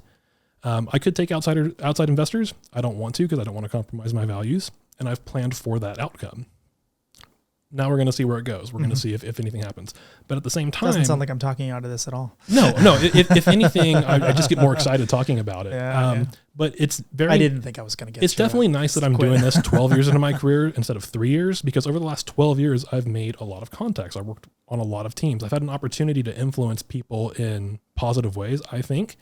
And they are reaching out to me saying, hey, when are you available? Which is telling me, all right, I got to find some other me's who share the same vision, and we're going to choose that process pretty carefully. So what makes a good hacker then? I mean, so you said that at one point it's really the amount of hours you put in. It was the fact that you stayed up in the middle of the night. It's the work ethic you put into it. It was the interest you had in it. But if you were to like point at somebody and say they're going to end up being a good hacker if they just decide to do it or whatever, can you visualize them? Can you tell me which ones are going to be which? Yeah, I think it's the people who find something interesting and then they just get excited about it. There's nothing more aggravating than like testing parameter after parameter for XSS. That's kind of boring. It's kind of sloppy. But let's say that you are instead enumerating which possible values each parameter's response will give you. So you now have a character set of things that can happen. And you know, okay, that's how the character set of this application works. Now you find another spot that doesn't sanitize that input. Well, now you know based on those limitations, the characters that are allowed, how you can generate the payload. And when I see that, I get excited. It's not that I'm happy about finding cross-site scripting. That's quite boring. But I think that you can look at things in ways that really jive with your personal experience and how you learned how things come together. And if that excites you, that's the thing that you should chase. Mm-hmm. Now, sure, your eyes might glaze over as you're going through that process. I put in a lot of hours early in my career. That was to gain the technical skill set. You got to learn. Mm-hmm. It's not going to just happen. You're not going to get force-fed it. That being said, there has never been more material to just learn this. Like, I can't imagine you went to hackthebox.eu and learned how to do boot to root exercises. There wasn't even a .eu back then. Yeah, totally. And in fact, like .co.uk probably had its own issues with TLDs. It sure did, with cookies. Yep. Exactly. That was a brand new issue. But now, you know, there's that. There's Try Hack Me. Offensive Security has their whole playground that you can be in. And the barrier has never been more accessible to just find servers out there that are meant to be compromised. And not only that, there are guides, there are walkthroughs. There's one particular YouTuber with the handle InfoSec, which is absolutely fantastic. Multiple times a week, this guy puts out 2 to 3 hour videos of how he boot to rooted an exercise. Mm-hmm. And what's great about watching this person do it is that they're very down to earth, very humble in how they speak. The guy fat fingers commands all the time, and then it doesn't work, and you're like, well, how did that happen? Oh, I messed this thing up, and he goes back and backspaces and fixes the thing, and so it's like edit it out. Yeah, but it's nothing's edited out, and I think it kind of humanizes what hacking really is like. It's a little bit of trial and error. It's a little bit of how do I gain understanding of the thing that I'm looking at when I've never seen this before? If you've never tried to like abuse an FTP service, you got to start somewhere. And the reason I bring this guy up is that he has a website called ipsec.rocks. And again, I don't know the guy doesn't know me, but you can go there and literally type in responder, and it links to 20 so videos where he has done responder to intercept connections on an internal network, all timestamped. That is an amazing learning resource for someone who might just need to know, okay, you know, I forgot SQL injection payloads. I forgot the syntax for something. You can go there, and now all the materials on YouTube. And that's just one person. There's several content creators out there. There's several vulnerable playgrounds out there. There's also securitytube.net, I think, where there's just tons of security videos, hundreds. Just right there. And so the video... Maybe more, maybe thousands. There's a lot. Not only is the information accessible, there's a market of people competing to be more understandable than the last person. So I always think about that when someone is saying, well, how do I get into hacking? And I'm like, well, what excites you? Where do you want to start? The content is all there. They just don't understand how accessible it really is. And so going back to how do you take someone who's not technical and teach them how to be a hacker, I start by having the conversation with them and be like, okay, well, what kind of excites you? Are you interested in seeing how websites can misbehave? Are you interested in seeing how someone can connect to an internal network and siphon data out? Does ransomware sound exciting? Not like extortion is anything new. That's a thousands and thousands of year old concept. Yes, I like extorting people. Yeah. Like, everyone's like, fix the ransomware. And I'm like, you mean command injection as a concept? What do you mean fix it? You mean install it better? People are downloading TeamViewer. Yeah. And so I think it's really about trying to understand where they've intersected with technology in the past and what about that makes them excited. Maybe it's payphones, depending on how old they are. Maybe it's cell phones. And it's like, okay, there's a lot of cool stuff that you can do with like 4G and 5G networks. You need to start learning how that works. And from there, you can start kind of noodling the areas that overlaps with what the business needs, with what their skill sets are, and find an intersection. And in that spot, I think is an opportunity to really be a good leader. Absolutely. So if you were to say what the credentials of a hacker are, do you think, they need to have a 4-year degree? Do they need to not at all have some sort of credentials in some other way, some certificates? Like, I think that there are some certificates that are worth it. And if the person has done nothing else but gone and get certificates, I don't think that that necessarily downplays them at all. That shows that they're trying to figure out where to start. Not everyone has a good mentor. And some of us have several good mentors, and we're really lucky to call ourselves, or to be a part of that community. Other people are trying to get in and they don't know anyone in already. And so I think that when you see someone who has like the degree mill of certs, it might raise a question in the interview. So why have you chased these certificates? What about them do you really like? Has that taught you anything new? Or is it the kind of person who has a bunch of certs and can't tell you the difference between HTTP and HTTPS? And is that just because they haven't focused on websites? That can really be an issue too. I don't think it dissuades you if you don't have a 4-year degree. I think that what you really want to suss out from someone is, are they excited about going down this path? And that is really discipline agnostic. If they're excited about it, they can learn. And there's going to be a lot of like hands-on learning that's necessary to develop the skill sets. But once it starts, if you can show someone how excited you are in it and you really are truly excited about it, I really think it's infectious. And I think that person really vibes off of that sort of paired commitment to what you're trying to get across. Absolutely. Yeah, I am one of the very few people that I know who definitely did not end up with a degree and, has managed to get where I'm at. And Jeremiah Grossman, similarly, didn't get a degree. And a lot of people, in fact, the guy who got me into security to the level I am now, Bronc Buster, all those years ago, he had an art history major or degree or something. I don't know, like completely antithetical to anything computer related at all. And it just didn't matter. We were just all interested in it. That's what got us started. When I was leading a team that's main purpose was to run bake-offs against other competitors, one of the most interesting persons on my team who consistently found more vulnerabilities than other people had a doctorate in philosophy. Yeah. Didn't know how to code. I mean, you pick up how to code along the way, but wasn't a career software developer, I could say.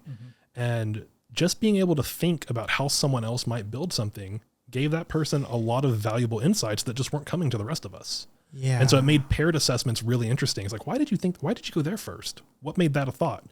And, he would come up with some off the road reason of why, I think a developer would be thinking about this as they're building that out. And, you found SQL injection there. What? Who would do that? I think that you can have multiple different backgrounds and that lens is going to shape how you view something. And so if you take two people and put them on the same assessment, you're going to miss some things naturally, and that's fine. But I think the overlap is less significant than people might believe. Okay. This is a really interesting topic to me. So once upon a time, we were playing with the idea of what I call magic assessments, where I could just divine by looking at an application, just by looking at it. No, not even clicking around, just the homepage and URL parameter, if there is any, just the HTML, just looking at how things are laid out, CSS, et cetera, approximately how many vulnerabilities there would be at a minimum just by looking at it. And so just an example, if there's something that says login, well, I know there's a login page. I haven't clicked on it yet, but I know there's a login page, which means they probably have vertical, horizontal, brute force attacks. There's also a diagonal. There's also a credential stuffing version of it. So they probably have 4 or 5 vulnerabilities there. I see a registration page. There's usually like at least 2 vulnerabilities in registration, almost always. There's a search function. There's almost always cross-site scripting on search functions, back then anyway, et cetera, right? So you could just kind of look at this thing and go like, okay, you probably have about 15 vulnerabilities and it would probably take me about this long to actually suss them all out and get the actual payloads out. And there's not a whole lot of value in knowing that, except for the weird part is when I started, I had this weird sense that everything was secure, that I was just imagining that everything was vulnerable. It's just not true. And when I get in there and I actually play with it, I'm going to find out this thing is totally secure. But then I see one spelling mistake. I see one copyright out of date or something. And I'm like, oh, I know I'm going to get in. I just know it. No one pays attention to this site anymore. I know this is WordPress. I know it's got 3 or 4 very serious vulnerabilities in it based on the fact I can tell that thing is installed. I'm in 100%. I have the same thoughts when I just see .edu in the domain because they're often written by computer science students. Yeah. And it's just like, all right, the first thing they learn about SQL statements is an injectable version or an injectable statement written on the whiteboard by the professor, if professors even write on whiteboards today. Yeah. Yeah, the same kind of spidey sense. And I'd say that mostly gets I feel like that's gone away a little bit in the last couple of years, but not a lot. Because most things that have gone to prod, now, not all of them, but most things I think that have gone to prod today have at least had some sort of due diligence done on it. If they don't have a security team internally, the development team might be using like Sneak or something, or SonarQube. It's still a development CI/CD tool, but it has some security help in it. Mm-hmm. Or their frameworks have some security stuff built into and so it. that provides some minimum level of Absolutely of a thing. And that doesn't mean that it's fully secure either. That doesn't replace a security assessment or security due diligence. No. And there's a lot of logic flaws. That's actually where I think dynamic scanning in general is a bit of a dying thing, because you're just not able to find the things that it's going to be vulnerable to anymore. Those things are relegated to where humans live now. So there's another thing there that I think is... Logic flaws is what I meant by that. Oh, yeah, totally. How many companies do you know of that do just DAST today? I can't think of any. Just DAST? Yes. Pretty much everyone that I'm aware of... They're going to be a very small company. ...has done something else, and then they've tacked on DAST as a byproduct so that the sales team can say, we sell the whole package. And maybe they do, but I don't think anyone's even trying to innovate in that space anymore. The web has changed so much, and it's hard to assess. Sure, I think that there's a lot other like low-hanging fruit out there. Endpoint detection probably being the latest thing, and now AI-generated code is going to be the next one in front of us if we're not paying attention to it. Mm-hmm. And I kind of see that being equivalent to anyone that slept on cloud security 8 years ago. It's already happening, my friend. Totally, yeah. And like ChatGPT is great for paired programming. If you want to ask a dumb question and not let your friends know that you had to ask a dumb question, take that response with a grain of salt, rubber duck debug it, and make sure you understand every line, because it will give you bad answers. But as far as like debugging statements, and if you're okay with it getting your code, that is a completely separate problem. Yeah. It'll point you in a direction pretty quickly. Or giving you code that's GPL'd. True. Yeah, absolutely. and how do you know? How would you know? Right. And so it's kind of like, it reminds me of the art of, there's people who can ask good Google questions and people who can't. And so they never get the result that they needed. Mm-hmm. And I think that asking large language models the same sort of thing is going to be like the next skill set for us. But again, when it comes to AI generated code, which is absolutely going to be shipped to production, that is likely going to come with a lot of templated vulnerabilities. Mm-hmm. So imagine all the vuln Stack Overflow things, the or 1 equals 1s, just put right on in there. Mm-hmm. Yeah, it's definitely happening. I asked ChatGPT to produce a registration Lambda function the other day, just out of curiosity to see what had happened. And it was very clean code. I was like, wow, this is pretty good. So then I started auditing it, as one will do. And I realized it didn't lowercase the email addresses.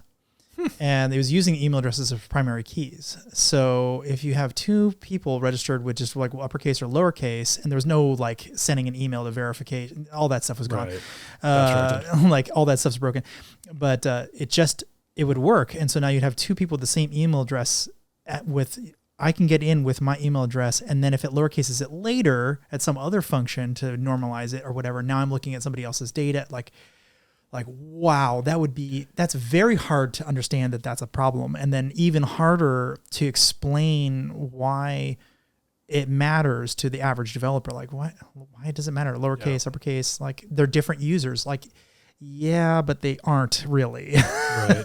I don't know. I think there are definitely areas where it can be a huge value add. For instance, I have someone who's learning Python and they are using ChatGPT to help them learn Python. Well, pretty quickly, they've gone from having like a hello world application that is multi-threaded with thread locks. And who does that? But they're understanding those concepts a little bit ahead of their time and understanding, okay, here's how parallel processing works. I could not do that until I hit enterprise because I was a bad computer science student. But there's some boundaries that is really going to reduce for people who might want to get a technical career or a coding career or a security career. They can learn the basics in a way that I think removes a lot of boundaries. When you think about how hard it is to get good information, especially we're looking at like the cost of academia in the States. Mm-hmm.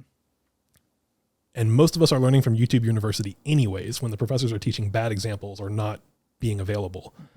Mm-hmm. There's two things that are going to happen. One, folks are going to be using that as an easier access to information. And two, they're probably going to be learning injectable examples or bad examples, and that's going to hit prod. Yep.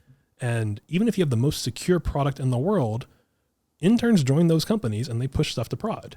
And so you're stuck with what their knowledge is, and if there's a security control mechanism in place of that going out. Maybe it is, maybe it isn't. But if it's Friday afternoon and the thing has to hit prod by 5 p.m. Friday, it goes out. Mm-hmm. and then it doesn't get looked at until Monday. And so if you can find an error in that, it's just the new select star from something written on a whiteboard where a professor is teaching someone how to write SQL statements. You learn an injectable example. This is a very, very, very bad trend. I've asked it some basic math questions. I mean, very basic, but I put it in context of Python. So it should be able to understand what I'm talking about. It wasn't just a pure math function. It was like, what is this large exponential thing plus a large exponential thing equal? What does it equal? And it'll say it equals this number. I'm like, but it doesn't. On any 32-bit machine, it's infinity. It's not that number. It's not some very large number. It's infinity. It's like, oh, yes, you're right. It's like, well, okay, well, here's another example. Can you do this one right? It's like, nope, I can't do that one right. How about this other one? Nope. And just continually, even if you tell it exactly what you're trying to do, it will very often, these weird edge cases, that's exactly where you and I live, is these weird edge cases. Like someone's like, oh, you can't make this thing explode and like mathematically take over everything. You can't. It's not possible. Well, you can if you have large numbers, very large numbers, very, very, very large numbers, but not so large that they turn into infinity, which would cause problems in the processor, but just large enough that if you added anything else to it, it would become infinity. And all these weird downstream effects start happening. You can't rely on ChatGPT to understand anything about that. You really just have to try it. And then you try it. It's like, oof, there's this weird thing that happens. Learn how to assess your results. Take that as a new skill.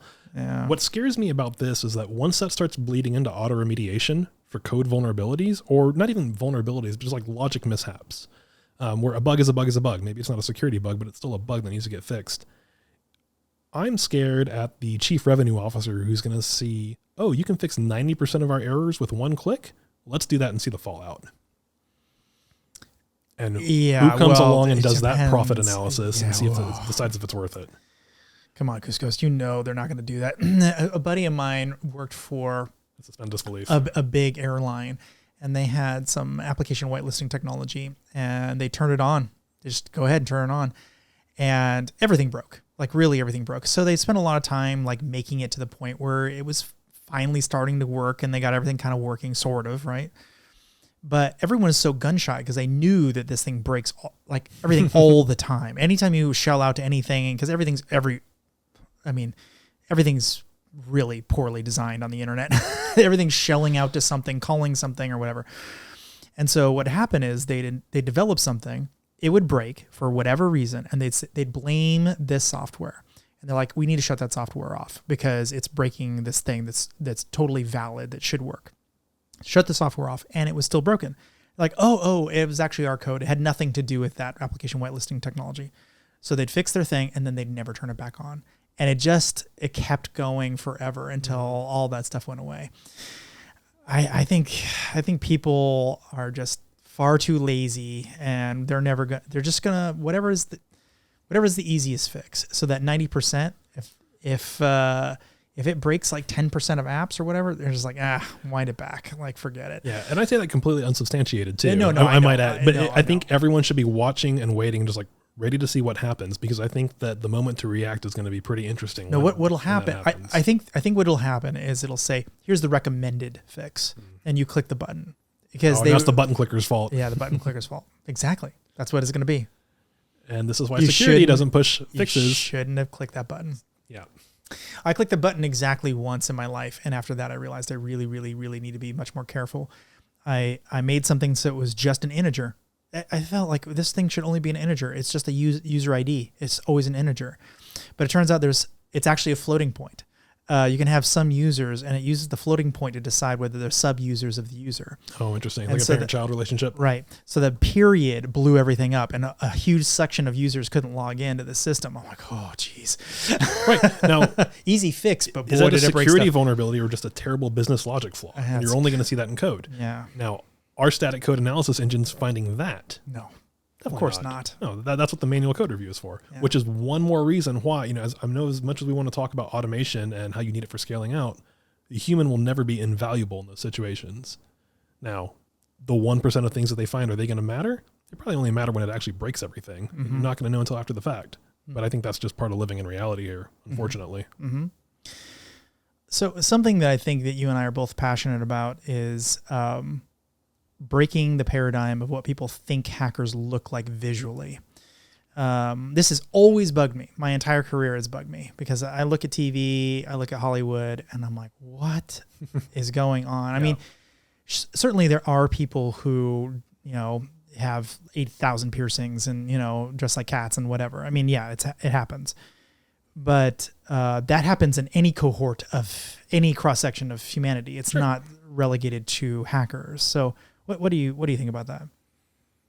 I think that DEF CON is a great example of the types of people that you see in this industry.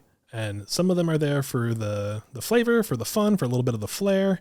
Other people are there because they're really nerdy about how things can break and they really get into like some of the fun aspects of it. Mm-hmm. But ultimately, Hollywood takes what their low-hanging fruit is. And the low-hanging fruit is 4 hoodies on with gloves in a dark basement with a balaclava on. I don't know about you, but typing with gloves is horrendous. And anyone who's ever thought about that knows that that's not how hackers are actually going at it. But no, it's a discipline just like anything else. You have people who build software. You have people who are good at breaking it. And, today I think it's good. I think it's going to change because we have classrooms today of people taking security courses. You can get a full master's in cybersecurity at most universities. Do they issue gloves at the door, or how does that work? Well, I think that you're going to be in that class and you're going to look around you and you're going to see the same demographics that you see in other computer science classes. Mm-hmm. You're going to see the same problem with like not having enough women represented. You're going to see 90% of it being white dudes, or depending on which school you go to. And I don't think the demographic is going to look any different from a cybersecurity class versus a regular computer science, or a cybersecurity focused discipline versus a regular computer science one. Or any STEM, probably. Right. And so what is that going to look like 10 or 20 years from now? Those people are going to be in industry and saying, that is a whole lot of crap. Right now, a few of us are saying that, and those that do say it pretty loudly, that like Hollywood hacking is kind of out of control. Mm-hmm. And some people really go along with it, and maybe that's fun, and that's okay. There's no one saying you can't have fun in this sort of industry. But no, hacker, everyday people. Yeah. I like gardening in the backyard. I like to, when people say like, you don't look like a hacker, which happens very frequently. I said, have you ever heard of the concept of a wolf in sheep's clothing? Because I get terrified them. Because I get invited to a lot of boardrooms, and that would have never been possible if I had dressed like, crazy, whatever, spiked stuff all over the place and chains and whatever. Like it just, and also that's annoying when I'm trying to code. I don't think there's anything wrong with that, but I think that if you're going to sell that image, you also need to carry a big stick too. No, otherwise, you're just going to look like a fool. I'm sorry, I cannot code like that. I'm in a t-shirt and I'm just in my jeans and I'm just, whatever. It's funny because on the average day that I'm actually doing real security work as opposed to just talking about security or whatever, I just look like an average guy. Yeah. I'm just at a computer. I'm probably not even typing. I'm just thinking about typing. I'm like thinking what I'm going to do next. Like, I'm looking at the wall. I just look like I'm daydreaming, but I'm not. I'm thinking about what I'm working on. But I mean, I'm certainly not whatever Hollywood wants me to look like, I don't know how to phrase it even.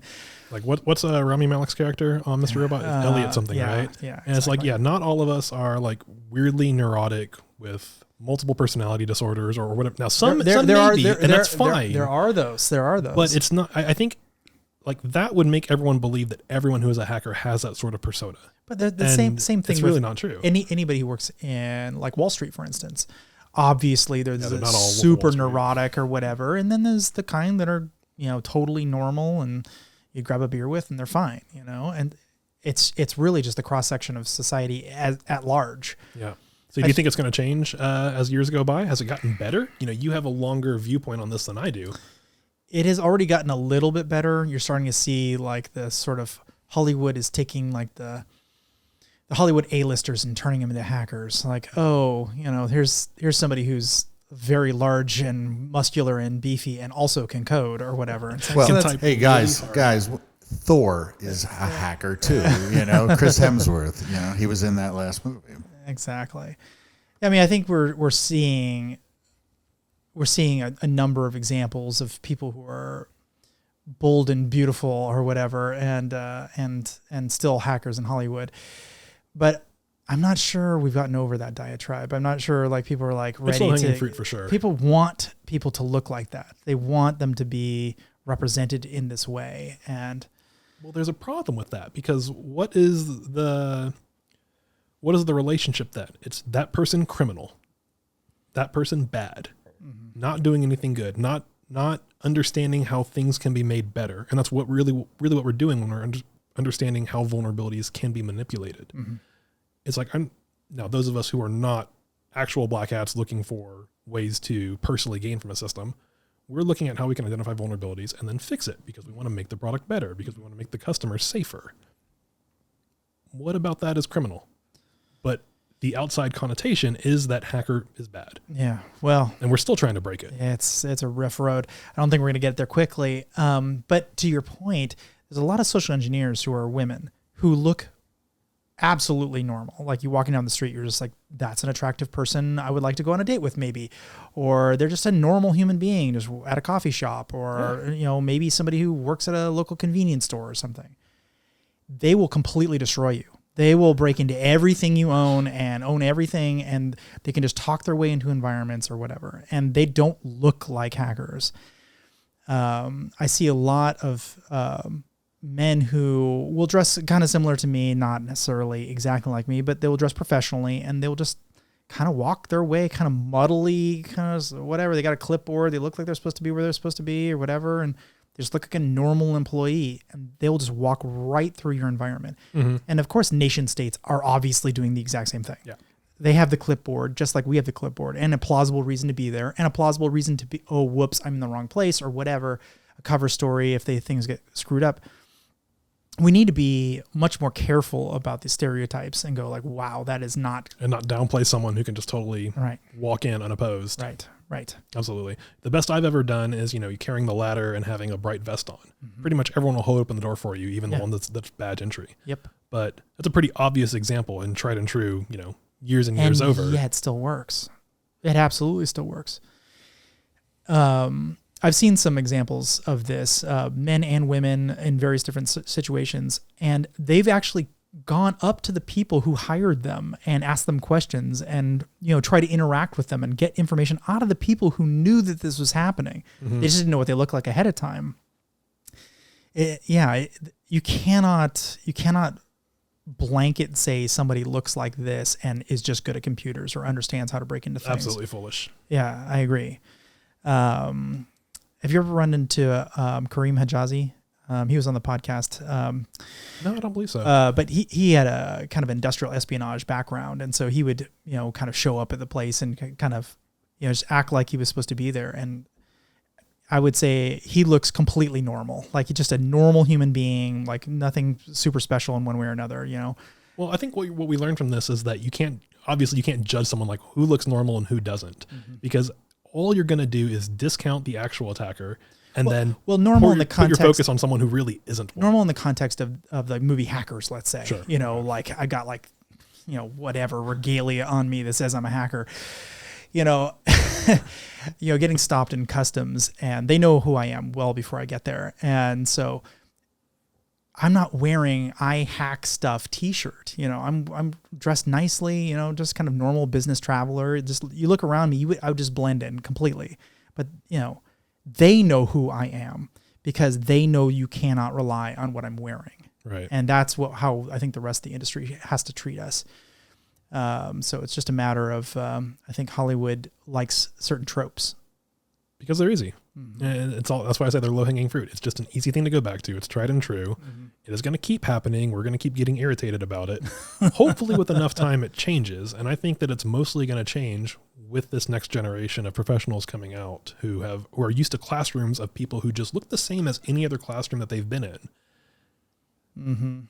It's a little bit getting out of the echo chamber. We're really good at talking about InfoSec to InfoSec people, but how about getting out to the rest of the world? And that's where I think it's really difficult. And you have to have a different, more delicate conversation. Yeah. So what does that look like? How do we start that conversation? How do we say, because everyone's trying not to do security. They don't want to do security. They want to build product. They want to get on with their lives. They want to download that cute cat video. Like, how do we start communicating in a way that makes more sense? Because if I say you could save, 15% or more on your car insurance by clicking on this link or whatever, you're getting a lot of people go, yeah, I want to save 15%. That makes a lot of sense. But you don't get a lot of people going, hey, you need to download this patch. Like that It just doesn't It's work that definitely way. a small subsection of people. So I know that myself personally, and this is from the lens of someone who is, security is top of mind. Mm-hmm. I really don't like using products that don't have MFA. I really don't like using products that have only SMS MFA. Mm-hmm. But, I'm less than 1% of the total population. It's a tough problem to come across and try to explain to others why this matters. And it's the same old concept of as security increases, convenience decreases. We used to use that as a weapon. So at eBay, we would deploy MFA if we didn't want you ever to come back to the platform because we knew these people. For your bots and your problem accounts? Well, no, these people are the problem accounts. Yeah, Yeah. the people were just kept getting compromised. We're like, look, you got to go. So we give them MFA and then they go because they get too annoyed. It was too annoying. Yeah. A session timeout every 3 minutes. Gotta log in again. Screw this. I mean, the more annoying you can make it, physical tokens, they get lost easily. And I'm sorry, you got to go. That's a different kind of weaponization towards problem customers, problem clients. Yeah. Well, it worked really well. We saw a massive drop off of the problem users, and that means our customer support costs are lower. And eBay was a weird world, my friend. I am very glad I'm out of there. But I learned a lot.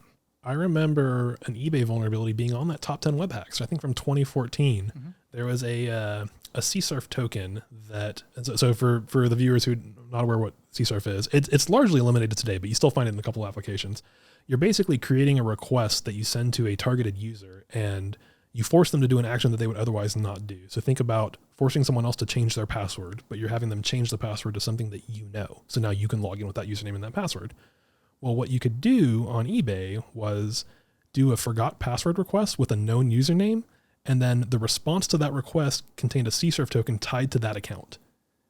And so now you could craft a targeted request for that particular user. You still have to send the request to them and get them to click on it. That's an extra step and a manual one. Yep. But no, that's a fun one from eBay. Social engineering. Yeah. It's funny you say that has gone away. Is that true? It's really gone away? I think it feels like it's all over the place. I mean, I think feel like modern, I see it less. Modern frameworks And have gotten rid of it, but modern frameworks have gotten rid of it. it's still And all over the place. when though, you right? find it, well, that's the thing. When you find it on one application, it exists everywhere in that application. It's systemic. And so you have a many-to-one situation. I don't think I find it on many applications. And when I do find it, it exists everywhere on it. Usually everything is CSRFable.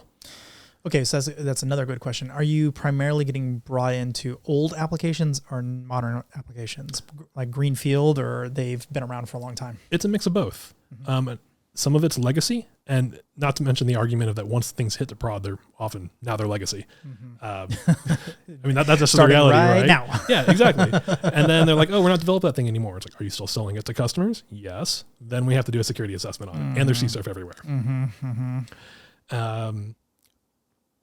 It depends on if they're using secure frameworks or not, and if that framework is configured correctly, because people can use secure frameworks incorrectly, and sometimes they'll do that for convenience. And that just comes down to, is security part of the requirements or not? Most often the time, not. Now, there are some mature organizations out there who say this is the hill that we are not going to die on, because they've invested in an internal security team, because they understand the cost of the risk that goes out, which has already been several magnitudes of delicate conversations happening before that developers even learning about what their requirements are and why security matters. A lot of work has been done before anyone ever gets to that point. But any startup out there, it's just not something that they have time to do in the day. They might have one dev person who is security minded, but again, if they're saying that can't go to prod, that can't go to prod, can't go to prod, there's no product. If there's no product, there's no company. And so you have to, that security engineer basically needs to act delicately with what hill are they going to die on, what is worth putting controls in place for, and CSRF should be one of them. Maybe it's something they consider as a medium. We'll fix that in 90 days. And then that gets kicked off to 180 days. It depends. And, that's business accepted risk. Okay. So what do you do as that security engineer? You have to get a little stoic and decide that, okay, here are the things that I can change and here are the things that I can't. And you have to make a really tough choice. These things really bother me, but I can fix these now. And depending on where you are in your career, how comfortable you are making waves, and not everyone is comfortable making those waves, sometimes they might just need to go with the flow because maybe it's not anything technology related. Maybe they're at a point in life where they can't make those waves. I certainly was at earlier in my career. Now I'm at a point where I'm like, that's wrong. And we're going to raise all kind of hell about it. But you don't make any friends when you do that. So you also need to have a sense of, is this the right time to have that particular conversation? Is this the hill you want to die on? And are you really right? Because if someone wants to play Stump the Chump and they know something that you don't know, you just look like a fool in the situation. And now you've not earned anyone's trust. You've not earned anyone's respect. You've not solidified yourself as a domain expert. And it's a real uphill battle from there to regain that trust. Yeah, amen. Now you're seen as adversarial instead of someone who's trying to provide value. Okay, so, how do you feel about red versus blue teams? Like, you're coming from the red team perspective on almost all this part of the conversation, but what about the blue team? Like, where's their role and how should they be acting? I've done blue team work in the past, and it is tough. And maybe I just personally think it's tough because it's always work for me. No, it's tough. And like, my gosh. If you're doing it well. There are so many ways to fail because I think the tried and true argument is that as an attacker, you only need one way in. Mm-hmm. And now that's assuming that the goal is to like root a box, right? Maybe we get like one bad thing that we can get in. You still can't sacrifice having a shield just for the sake of a big sword. It's about taking this swath of thing that is unmanageable and bringing it to something manageable. And that's all that defense does. That's all the blue team does, in my opinion. Mm-hmm. It's not going to eliminate risk. That's unreal. That doesn't happen in the real world. And anyone who's saying they can is likely blowing smoke. You probably need to figure out like what they actually know and what they don't. Or it's a salesperson just like spewing stuff. But the purpose of a blue team, in my opinion, is to take the swath of thing that's unmanageable, bring it to something manageable. And for the red team to determine, is that really the threat landscape, or is it a little bit bigger? Is there something the blue team is unaware of? I think red team is more fun, but I would not downplay the validity and use of a proper blue team. And that does make more effort possible for the red team. And so when you're thinking about when is an attacker going to give up, you know, it's as soon as they find that first thing to get themselves in. So if you can make it more time expensive, you're doing a good job. If it takes someone 6 months of targeted work to take your enterprise down instead of, you know, a Saturday lunch, good job, blue team. It's a hard thing to solve, but I think you're doing the right thing. Now, it takes a little bit of both to have a good, solid solution, and not everyone can afford that. If you have a company that has a solid, dedicated internal red team and an internal blue team, you're light years ahead of all the small, medium businesses out there. So you said you only have to find the one vulnerability to get in as a red teamer. The adage is true in reverse. If I find one way to decloak that red teamer and find out who they are, and not just an address, them. If I can find out who they are, that's all it takes, because now I can send the police officers to their physical door and get them. So red teamers, the true red team, like the actual slow over a year sort of assessment. The real bad guys that we really worry about.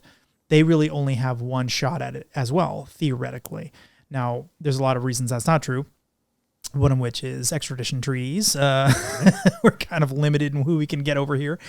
But I think there is something to that. We've made it way harder on average for bad guys to do their job, and yet they persist, and yet they still continue to hack into things. So why is that? Why is the blue team still behind? Well, imagine being a blue team who's trying to stop, and I say this lovingly, but human incompetence. Phishing as an example, social engineering as an example. The human is the weakest link. That is not a technology problem. That's a scrutiny problem. Mm-hmm. But technical controls, let's say. Okay, technical controls. Again, I like going back to bring your own device. If you have an organization, most modern organizations today let you bring, your smartwatch, your smartphone, your laptop, plug it into the internal network. And I asked you to turn all that off before you got in here. Yeah, it's all, I'm not on your Wi-Fi right now. It's an in-map scanning watch, by the way. They can only protect what they know about. And it's a constant ongoing effort to understand what they don't. You've got your known knowns and your known unknowns, right? Mm-hmm. And so they really are doing the best that they can. And then when something happens, because something will happen, what does your incident response look like? And is that a process that's been fully played out? The reaction time is also real, because I think you have to accept that, hey, things are going to fall down. And when they do, what do we do? Have we had this conversation yet or not? And that's just another part of the blue team playbook. How do you react when the bad thing happens? Because it probably will. Or it's already happened, and now you have to be that person to make the uncomfortable call that says, I found a rootkit on a particular thing, and it looks like it was installed 6 months ago. That is a tough first conversation to have. That happens pretty frequently. Yeah. I would say pretty much every company I talk to, they already compromised before I get there. Yeah. And now does the CISO get fired because of that? Or do they try to turn a losing situation into a winning situation? What I will That's tell probably you, where diplomacy takes over. What I will tell you is that really drags out the sales cycle. Because you went there trying to sell one thing, and now they're like, holy crap, we're already compromised, and spinning up all these resources trying to do. Yeah, it's just a mess. Yeah. So I kind of don't think that's a great sales strategy, but but I see two main situations happen in that situation. There's the team that is always on the ball, identifying all the problems that could happen and being really, real ahead of the game. And when they do their job right, it looks like they've done nothing at all. And then you have the other side, the org who is sitting back and listening and waiting, and then the bad thing happens and it's all hands on deck and we're going to make a lot of commotion about it. We're going to send emails and legals involved and all right, cool. And everyone's like, good job. We did no proactive things to fix that. And why is that good job instead of the other team who made sure that the ship was steady the whole time? Mm-hmm. You got the ship that was steady the whole time versus the one that just took a cannonball. They patched it quickly, but that one took on water. They're the firefighters. They're heroes. Come on, man. Absolutely. But I see teams operate in either one of those two different ways, and they're both successful, but you have to tell a different story on each one. And it's a little bit more of a convincing argument, I guess, for saying like, here's the validity of my security operations center. Yeah, this is actually one of the reasons. Another one of the questions I used to ask pretty frequently is, tell me the last time you were hacked, or tell me the most interesting time you were hacked. And some people were like, I've never been hacked. I'm like, okay, well, you have, and now you're probably not qualified for this if you don't know when. You clicked on that one wrong link, you download the wrong one thing. Your computer's not working right suddenly. There's always this thing. All these enterprises are compromised. Every freaking one of them. I feel like the older I get, the more I click on all the links, despite everyone saying don't do that. Uh-huh. But now I know to have a separate environment for it, and this is a safe place to look at that. And I'm curious. You're a little bit different. A little bit. Definitely when someone says like, hey, I clicked on this thing, and I'm like, send me the link. Yeah, let's take that apart. Let's see, where did it go? Who's calling back out to us? Okay, wait. So quick aside. So when I was at eBay working on the phishing team, they sent me a link. I was also working on authentication at the same time. And they're like, Robert, tell us why this authentication link isn't working. And I'm like, looking at the email. I'm like, you mean what's wrong with the phishing site? I don't know what you're asking exactly. And they're like, it's a phishing site. I'm like, yeah, why are you, what? I don't understand why. What do you mean? What do you mean? Is it a phishing site? You sent me a phishing link. What are you talking about? Like, every one of us clicked on it. All of us authenticated to it. Okay. The entire customer support team had tried it and were all frustrated that they couldn't authenticate. And so that was a team that was designed to stop that, and they still fell for it. I mean, I was the only one out of I'm probably 30, 40 people who managed to. Yikes. Like, what the hell? See, and then there's the opposite true, where like the phishing exercises that go against the whole company, and like only like 2 people on the security team know about it. Everyone on the security team gets an obvious phishing email where you hover over the link and it's an RFC 1918 address, and you're just like, which one of you is messing around today? Like, it kind of takes the fun out of it. You're like, I know this is something internal, but it's not because you looked at the message. You just looked at the link and realized this is they're just has lazy. an obvious tracker. They should have had an external DNS pointing to RFC 1918. Come on. Although I think Chrome has stopped that recently, but whatever. Maybe. I don't know. I haven't tried it. All right. So you think that blue team is harder than red team? Personally. And that's just because I'm not as good at it. And that's okay. There's a lot to be really good at this industry. Almost too much. Your domain expertise, or the way I explain it to people, it usually follows a T. You got the thing that you're really good at, and then as you get further along in your career, you get these little nuggets of information where you can start going a mile wide and inch deep. You're a very classy man, but I think it actually is harder. I think blue team is actually harder. I remember talking to one very prominent security expert years and years ago, and he said something to the effect of, blue team is a losing man's game. If you want to win, you're on the red team, because that's unfair. I know it's unfair. I know it's unfair, but he's like, you'll get in. Red team, but you'll get in if you're on the red team. Well, it was interesting. It forced me to think about it for reals. For the first time, I'd really never thought about the difference between the two teams, right? Like, okay, I'm on the blue team. I'm working my ass off. Let's say I'm working like 80 hours a week, really, really trying to do a good job. Yeah, but I got 1,000 machines I got to protect, and they're all controlled by different groups and with different controls and different operating systems and different access controls into them or whatever. I'm like, yeah, I'm not going to get there. You know, it's funny that you say that because the product security team at any company has the exact same problem. I have 1,000 different teams with 10,000 different repos. Half of them are using their own rollout of a CI/CD pipeline. And you want me to automate security? Yeah. All right, I'll start with this team. And then 2 weeks later, maybe we go to that team. And then, you know, I've had this situation happen once before where you plug in software composition analysis tools and you say, hey, at this CVSS 3.0 score, the build gets blocked. And we started at 9.9 and we started working our way down. When do you think that scream test happened? Where someone said, absolutely not. This completely kills our development. We can't make forward progress. This has to stop.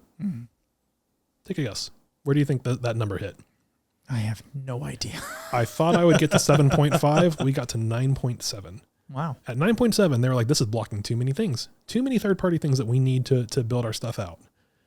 And so as the person who's trying to automate scalable internal security processes, you have to ask yourself, okay, well, what kind of support do I actually have from the engineering team? You know, I have a charter that I'm trying to accomplish, and I'm trying to understand, you know, is the engineering team actually an adversary here that I have to factor in? Absolutely, they are. Probably. Yeah. And then how do you have that conversation? Because if you talk to them that way. But so is the board. And so, and their customers, and they're all adversaries in the grand scheme of things, because you're working against their natural, what they would do at the lowest common denominator. And this can't be that. That's the biggest problem. So as a security manager or someone who's trying to have that conversation for more resources, I've always put it in terms of real dollars, even if I'm faking it, as best of an estimate as I can. Good for you. Like, here's this thing that I'm doing. I think that it's going to save us this many dollars worth of value. And, you know, if we do something wrong, here's the dollars of value that it cost us. Imagine incident response where like that thing happens. Okay, but reverse it. Instead of saying what you reduce the cost, increase the value of the company. Because that's money. And that's a more diplomatic way to say it. Exactly. So I've done this in the past with incident response where, you know, we find a bad thing, the security team knee jerks, drops everything to handle the thing, and we do it, and everyone says, good job. But it's not just good job. It's, okay, this cost us 20 highly paid professionals 20 hours of time each, not to mention the opportunity cost loss of the thing they should have been working on. And the real thing to say there is like, hey, this cost us, you know, $160,000 worth of man hours. And here's what we put in place to stop that from happening in the future. Even if you're honest about that, it can be taken in a real negative way, but that's the reality of it. But how much do you increase the value of the company by doing it? Right. Because I think companies are worth way less. I've talked about this on a couple of other podcasts, but I think companies are worth wildly less than they think they are. It's just an unrealized negative valuation. They haven't figured out that they're actually not worth what they think. It's kind of like having a patent. You're like, oh, we have this patent. It's a great patent. Yeah. But it's not worth anything because this other guy has a patent that invalidates your patent or has prior art or whatever. So you think your company's worth millions and billions or whatever, and actually it's worth nothing. So you have an unrealized negative association, negative value associated with the total value of your company. And computer security is all that. It's all these little micro negatives that you just haven't added up yet. But if you were to fix them, you've actually gone from that negative number to where you actually think you should be. Right. You think you're worth $10 billion. Well, you're actually worth like $50. You're worth nothing. But if you could fix all of these things, you're worth close to what you think you are. Even still, I think that when you talk about vulnerabilities and risk in the terms of dollars, that's a language that the other departments can understand. Totally. Otherwise, you're like, oh, let me tell you about the CVSS 3.0 score or 3.1 with temperamental, like environmental factors.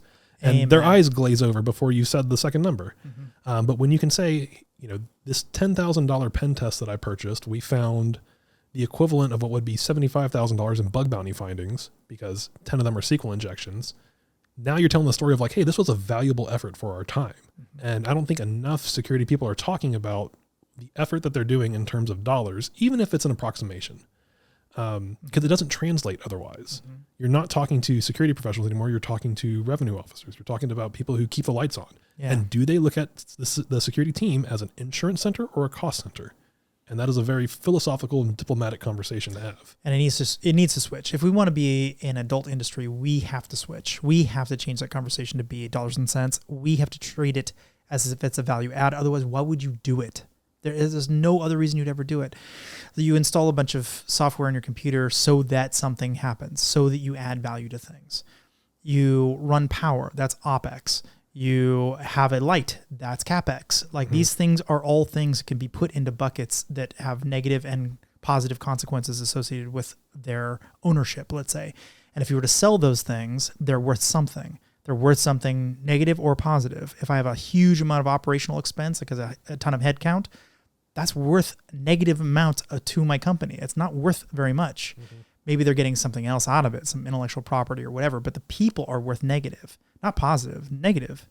And maybe there's some acquires in there that you really need them for some other like social media reasons or something, but everybody else is a negative. The physical machines, the intellectual property, the buildings or whatever, that's all CapEx. It's all sunk cost. It's worth something. If you were to sell it again, it would be worth something. Security also is worth things. If you fix something, now that software is worth something. If it's not fixed, it's not worth that. It's worth less than that. It's this unrealized loss that you just haven't accounted for. I think we can phrase everything in the way that the board will no longer get bored by us. But right now, I feel they should kick us out of the room because we're just kids. We have no idea what's going on. As an industry, I think we've really not done what we need to do. So I think that leads into another interesting point. I've seen CSOs and CISOs report to legal. I've seen some report to CEOs. I've seen some report to chief revenue officers. And I think that really tells you a lot about the culture of the company that you might be joining and kind of where that chief security person sits in terms of buy-in. If the chief security officer reports to the CTO, why is that person not a peer? Because each of these pillars are people who are experts in their particular thing. Why does the business get to mandate what security controls are? And then the chief security officer has to say, okay, well, that's just the cards that we were dealt. I think that too often they're not equals in the conversation to say, no, this is the bare minimum and we have to have MFA. And we have to have session expirations this minutes long because we're a bank, opposed to Facebook, who has no session expiration because they want their customers always logged in, and you look in business context appropriately. That makes sense. I've been more and more thinking that they should report to the CFO because the CFO is the real risk officer of the company. Right. Not just informational. Not everything. Just information. Every kind of risk. Makes total sense. So if you have them there, then at least they're forced to have the conversation about money and dollars and cents. Otherwise, they get kicked out of the room. You have to talk about this in context of the value to the company.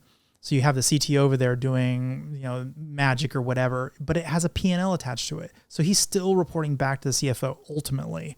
Like everybody ultimately goes to that CFO, including the sales team, including marketing. Like everybody rolls up into CFO kind of in some weird way. Otherwise, what are you doing here? If you're not improving the revenue or the value of the company, get out. Right. Right. Absolutely. And that's what we should be trying to do. But if you bury him under the CTO, you have compromised values there, and you're stuck in a situation where you have to do the best that you can, and that's the reality. Sometimes you just have to suck it up and do the best that you can. But there's extra limitations there. To be clear, explain why that's a problem to the audience. I think that's worth mentioning. Sure. So think back to that explanation I had talked about earlier, where we had a control in place for automated code deployments, and 9.7 was considered too toxic to ever go to. And that's because the chief information security officer reported to the chief technology officer. The final say goes to the CTO. And if they say, hey, we need this for things to go out, your hands are kind of tied. And so the security team goes back to who are you going to yell at? Your boss yourself? Is the one. Yeah. Your boss is the one who tells you to do it. Totally. And so it's like, okay, this is the cards that I've dealt. What can I control and what can I make improvements on? Because this clearly is not one of those areas. And so maybe you don't block on those things, but you still alert and report on them. Now security has to have an extra pipeline where they are allocating resources to keeping an eye on that thing where they know 9.7 CVE, like third-party things are being embedded into the product. And you have to start focusing instead on compensating controls because they might be there, which is not a bad thing to do, but we all have finite time and you all have finite resources. And so given what you're going to spend your entire organization, your security organization's effort on in a week, you don't want it to be anything unnecessary. And that could have been less necessary.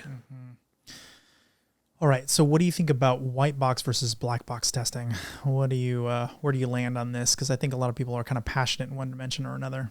If you had to choose, you only get picked one, which would you go for? I'm going to give you the cop-out answer. It depends. No, because that's the reality. That's the reality. Obviously, a black box assessment where someone has not already done a white box assessment is more fun. If someone has done a white box assessment, and for the viewers who don't understand the difference, a white box assessment is when you're given underlying information about the target that you're assessing. You might usually have the code. Yeah, you have the source code in hand. You might have credentials already. You might be given an access point that's internal already, and so we'd call it an assumed compromise test. For Blackbox, you're not giving any underlying information. It's mostly like, here's www.website.com and go. It's exactly what most attackers normally have. Right. And you're going to find different things between both of those focuses because the person who's doing the black box assessment isn't distracted by any internal things. They're going to look at it from a fresh view. That is exactly how the attacker is going to see it.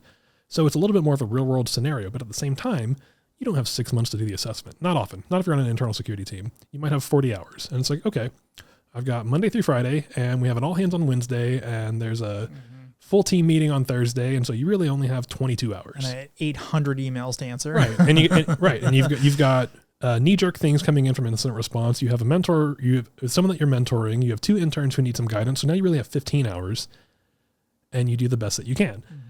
Whereas with the white box assessment, there's different value there. I have the entire source code. Okay, so I can run that through a static code analysis thing while I still look at the application and assess the login flow while looking at the login logic.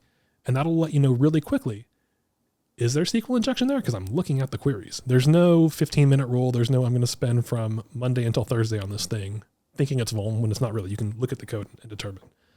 So when I say it depends, I really mean that because I think that's the reality. You're going to find different things with different approaches.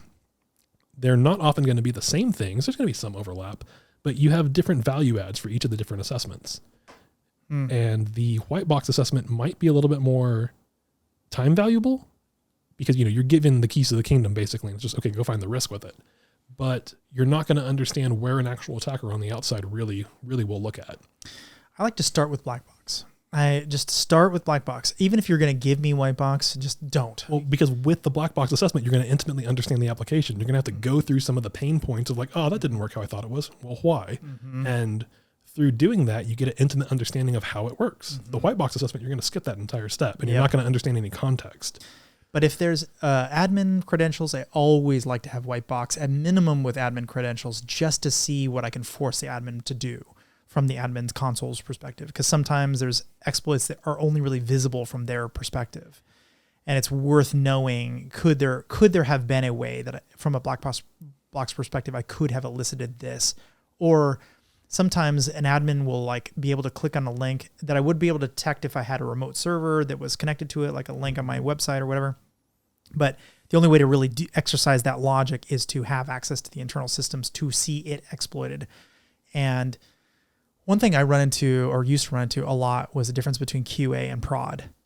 So like QA, there's no admin running there. There's no people on the site. And so that dramatically changes the test because, people aren't interacting with it. You can't get them to click on things because there's nobody there. It's like a ghost town. You have to simulate all of it. You have to simulate all of it. So in that context, I much prefer white box, or at least at minimum, just having admin creds. What are your thoughts when they provide you the application and there is no dev or staging or QA environment? Yeehaw. Yeah. I always tell them, I used to get that quite a bit actually though. So what I would tell them is that you need a prod environment. And they're like, this is the prod environment. I'm like, do you have 2 or more? And they're like, no. I'm like, that's your dev environment. You need a prod environment. And that I've actually had that work more than telling someone they need a dev environment because then, I don't know, a light bulb clicks or something. And they realize they're testing and prod, and anyone saying testing and prod out loud should send shivers up your spine, especially if you're an engineer. Oh, if you're a cowboy coder. But even those those test environments, they're not as test as people want to make them.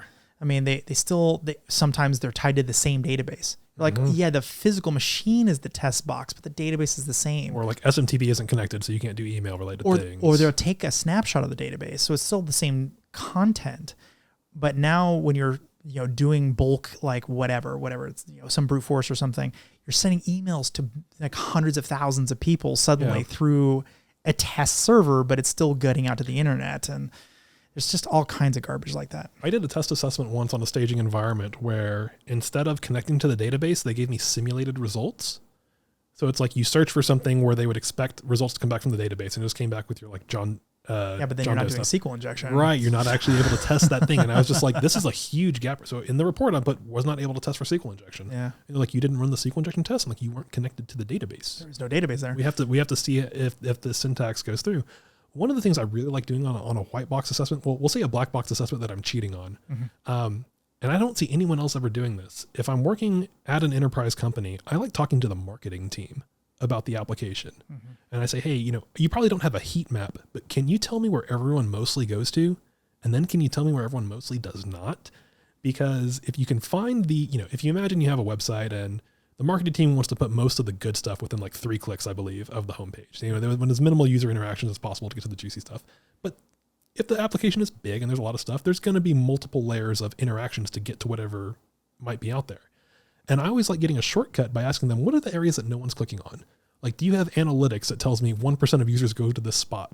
Because I want to go there and look for vulnerabilities that are likely missed by other manual assessors, just by nature of being time boxed. I've had a couple of good hits that way, and I've not seen anyone really utilize those internal resources that way. Like, who thinks about talking to marketing about pen tests? Literally nobody in security. Right. No one. And that's a huge gap because they know where everyone's going to. Yeah, I'm friends with a lot of really high-end marketing people, and they do not talk to, other than me, they don't talk to any other security person. I'm like, wow, you should know your security team. And like, especially when you're thinking with a bug bounty lens on, it's first in, best dressed. And so immediately when I'm doing an assessment, and if it's something public that everyone's been to for years and years, it's like, okay. Like Facebook or something. Right. This 90% of it has likely already been hit by a million crawlers, 1,000 like potential bug bounty hunters. And like, okay, I need something that is like deep into authentication and custom and like way back in the back of the logic. Ideally something behind credit card functionality, some other barrier. And that's where I start testing.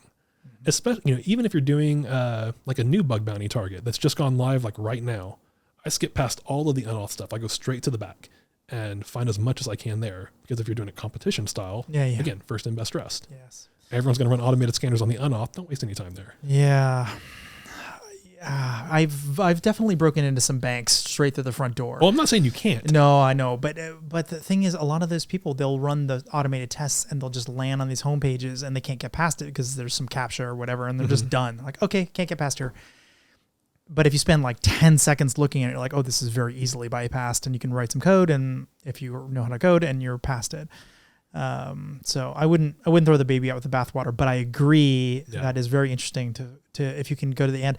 But credit card flows, I think a lot of people, a lot of pen testers are afraid of them because they don't want to put their personal credit card in there. They don't have a corporate credit card or enough of them to test it properly because they need to buy a bunch of things to test it properly. So they just kind of look at it like, looks fine. I did some bad input and it didn't fail, and so that's it. That's one area where bug bounty hunters really thrive. If you look at what a bug bounty hunter will do, like someone independent just out there, versus someone who's working for a security consultancy. If I'm working for a security consultancy and I'm handed this assessment that involves some credit card functionality, I have to then send a message to my manager saying, hey, I need credit card information, who has to then talk to someone in accounting, who has to get the purchase approved, who has to get the things back to me. And it might be a $5 credit card because they needed to buy something, or a $20 one that the whole office uses. And it's like, all right, I can make a $1 transaction. I can do this once. Whereas anyone who's on the bug bounty front, they're just going to go buy a prepaid Visa and say, if I find SQL injection back here, that is worth $10,000. Let's buy a couple $100 cards. We can use it on multiple assessments, and just the barrier is gone like that. Well, not gone. Well, and they're still reduced. Yes, reduced. And that's actually my point is some of these tests require, if you're doing anything automated, they're going to require hundreds of thousands of requests to properly exercise the logic. So you're not going to do that. And you're not going to run that with anything credit card attached, unless you have a prior line of dialogue going with them. Say, hey, give me a test card number that I can run. Exactly. There you go. And there's some people who leave those test credit cards running in prod. So I've found a lot of issues that way as well. There's about 10, I think, or so that are known test numbers you can use. I remember working with someone once who was working on a bank, and they were testing the functionality for transferring funds between one account to another. And like, what's a common sense number to try testing if you have account A with balance 1,000 and account B with balance 0? Negative 1,000. Negative 1,000 sounds good. 1 sounds good. Negative 1 sounds good. And the guy immediately tried $1 million.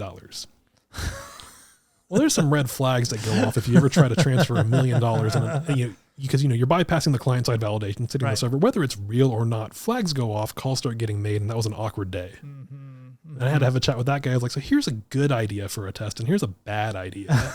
Not to say you did something bad. We did appropriately test the response to something like this happening, but it wasn't part of our goals.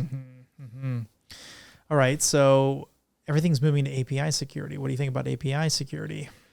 It's definitely a response to like single app web pages are the norm today. And this is where DAST scanners are typically failing. Ajax came around and now everything's all dynamically loaded. If anything, there's more stuff going on in the DOM, and DAST really doesn't have any insight into there unless they're running some clever Selenium emulation, which is CPU expensive and memory expensive. How do you do that against, thousands and thousands of websites week after week after week? It's just a lot of data, and I'm sure it can be done, but it's time expensive and it's resource expensive.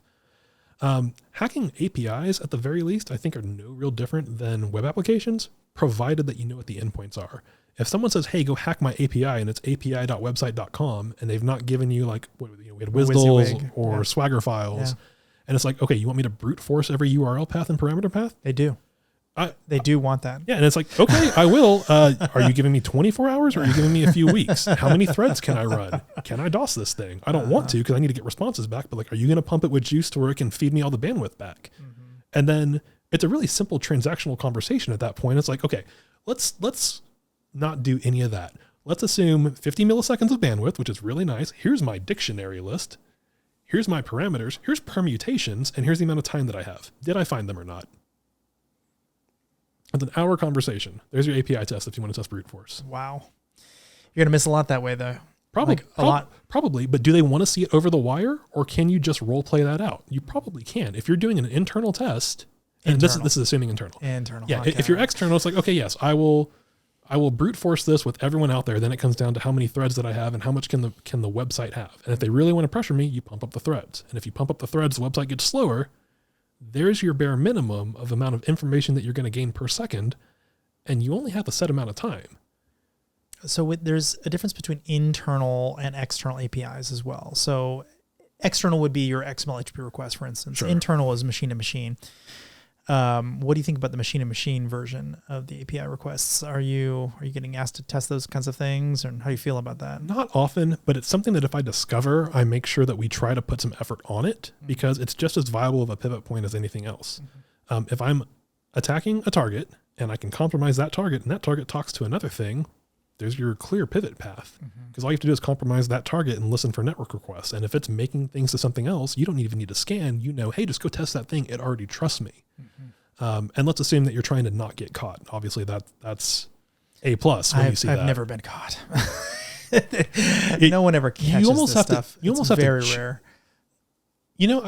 I've been caught before. Have you really? Yeah, and it's because I've been way too loud and too noisy. But also, it wasn't against my mission to not get caught. It was about finding the vulnerabilities. Now, if the internal team says, hey, we found you, I'm like, cool, I'm looking for stuff. And this is part of my scope. But if the goal is to not be caught. No one's ever caught me. The only time they've ever caught me ever is when we were working together on it to test this one thing, and then it went down as they were looking at it. When I got caught, it was literally like an Nmap T5 scan. Okay. So that is like... pound the thing, and it's like, I am right here that you're screaming in the network. Like, I am here. Come say hi to me. And that was when. But that was okay. I was okay with that trade-off at that point. And I think that if it's not part of your engagement terms to get caught or not caught, you just have to juggle what do you need to find and how much time is left. Have you found anything cool so far? Because if you found a lot of cool things so far, that might suffice. If you have nothing to show for your time, now you're thinking about gambling. And like, what's your risk tolerance like on this? Do I risk looking like a fool? Do I risk saying, hey, I'm here, but I need to find something? I have 6 hours left. I'm going to do it. Right. And so now it's a real human decision. Yeah. And is that valuable? Them identifying you as valuable. It absolutely is valuable. I had this one pen tester who did not do a very good job. And for a number of reasons, actually. It wasn't really completely their fault, but it was also their fault. And the customer comes back. They're like, on the previous assessment, the one that I did, you had sent like these millions of requests over like multiple days. And because I had a bunch of processes running in the background, some of it was slow, some of it was fast. And then the other pen tester didn't bother with any of that stuff because I had already tested it. And there's kind of like no point in redoing all of that testing that didn't net anything. It was like a year apart? No, it was a couple months away. Okay. So it was really, and they told us what parts of the code they had changed. So there wasn't very much delta between. There's no reason to do all this extra testing. But they're like, this time you only spent, like 10, 20 hours on it. I saw it as less effort. And you only sent us like whatever, 50,000 requests as opposed to millions or whatever. And I'm like, oh, geez, okay. Just can you rerun all of these tests that are not going to find anything? I'll even give you the commands, just run them. And customers are silly. So even if you find something, okay, or let's say that someone detects you, for instance, or let's say you're running automated scans they don't do that though. over the web, no and one like detects me. Come on. Well, like, okay, let's say that you're like really shotgunning the internet, and like you get hit by Cloudflare and Akamai and like Imperva. I just jot those down in my database. It's like that one has these automated controls in place. Yeah, no bother. And then that's a burner IP. And so I swap to a different IP and I check those out in a different way, maybe a little bit slower. And I've got a database at the moment of most of the targets that I'm scanning, like all bug bounty targets. I think I'm up to about just things that I know are explicitly in scope, about 220,000 hosts. Not all of them resolve. A lot of them are AWS instances and they're not all, some of them are ephemeral. But in the first pass, I've got some responses that are like, okay, Cloudflare is blocking you, Imperva is blocking you. And I just jot that down. These are things protected by automation, which tells me as a human, go there because everyone who's going wide is likely skipping it, or they're blocked and that's not worth their time. Mm-hmm. It's about going where you think other people are going to be missing. Funny. I thought you were going to say the exact opposite. I thought you were going to say, oh, there's no problem there. Not at I'm all. just going to go around it. Interesting. No, so I consider that. You do all the WAF bypasses. So first I'm identifying where the WAFs are. Like, block me on this one. That's fine. Mm-hmm. Tell me all the things that Cloudflare is behind. So now I have all these customers, these clients who are protected by Cloudflare. Cool. Same thing for Akamai, same thing for Imperva, whatever it may be. Do another test, maybe a little bit slower, and see if that gets blocked. And now I know bandwidth thresholds for different ones. And I keep going down that list until I find the ones that are always blocked by automation, and that's where I put my manual efforts. Everything else is going wide. Trying to identify, and actually I got this idea from you several years ago. Funnily enough, you planted the seed that you thought supply chain attacks would be the next biggest thing. And I was like, oh, that is so easy to do. Get a personal asset inventory of all the targets that are out there. And the next time Log4j happens, you just have your script ready to go. Yes. You already have your list of everything that's online. That is, you have to do this with some protections in mind, of course, right? So the targets that I'm talking about are all things that I have confirmed have a bug bounty program, and that thing is okay to be scanned. Caveat there. Not just scanning everything and hacking everyone. Or an existing customer. Or an existing customer. I have some approval to do this thing, and you have to be sure that you have that. But once you do, there's literally thousands of targets that you can enumerate, thousands more subdomains that are going to have thousands more services. Your database gets big pretty quickly. Mm-hmm. And well, especially because they go to Cloudflare, so they have the old IP address. Yeah. And so you just bypass that totally. Entirely. So log all this information, search it internally when you find something that's worth it. And I built this thinking about your literally like off the shoulder comment of like, oh yeah, supply chain attacks are going to be the next big thing. I'm like, absolutely. Imagine if someone had this inventory in place when Log4j happened and they just sent the payload to everyone. Yep. And just sat there watching their listener for everything that pinged back. I promise you, I've had tens of thousands of results. I've had very long conversations with the U.S. government about this exact issue. It is very gnarly, and they don't have a solution for it. In fact, the WAF vendors, I've even talked to them about it. I'm like, so what would you do? Let's say I have an exploit, and I give you the payload and the patch at the same time. What would you do? I know what they do. Can I give you my answer? Yeah. They would probably take a hash of that signature and just block just for that hash. And anyone who's generating payloads is going to put dynamic content. But it's worse than you're thinking. It takes a certain amount of time to update the backplane. Oh, that's true. So if you have propagate it to all the nodes. Mm-hmm. So even if you have it at the exact same millisecond, the attacker will always win. Mm. Yeah. So you're definitely right. That's absolutely true. So, which means you need to think about a new paradigm. You need to be thinking about WAFs are the things you use to stop things that are known vulnerabilities, not the unknown vulnerabilities. Yep.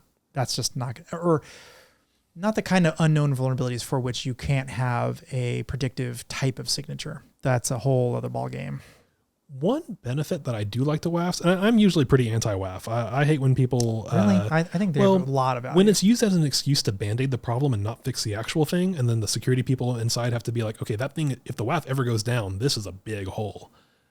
You know, but that's I've lived that life, and it keeps you up at night. But that's so many different things. Well, what I like about the WAF is that usually the security team gets control of that. And so you have the application logic that the engineering team is making. You have a different infrastructure team. Maybe they're security related, maybe not.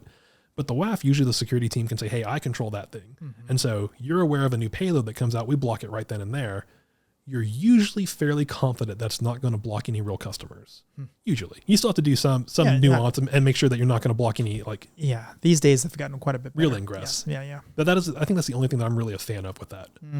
Because I've seen the other side where it's used as an excuse to not fix things too terribly much. And when the engineering team says, oh, we have a WAF, you know, it keeps me up at night. Yeah, well, it does, but also it works. I mean, as long as there isn't a bypass, and that's a big question mark.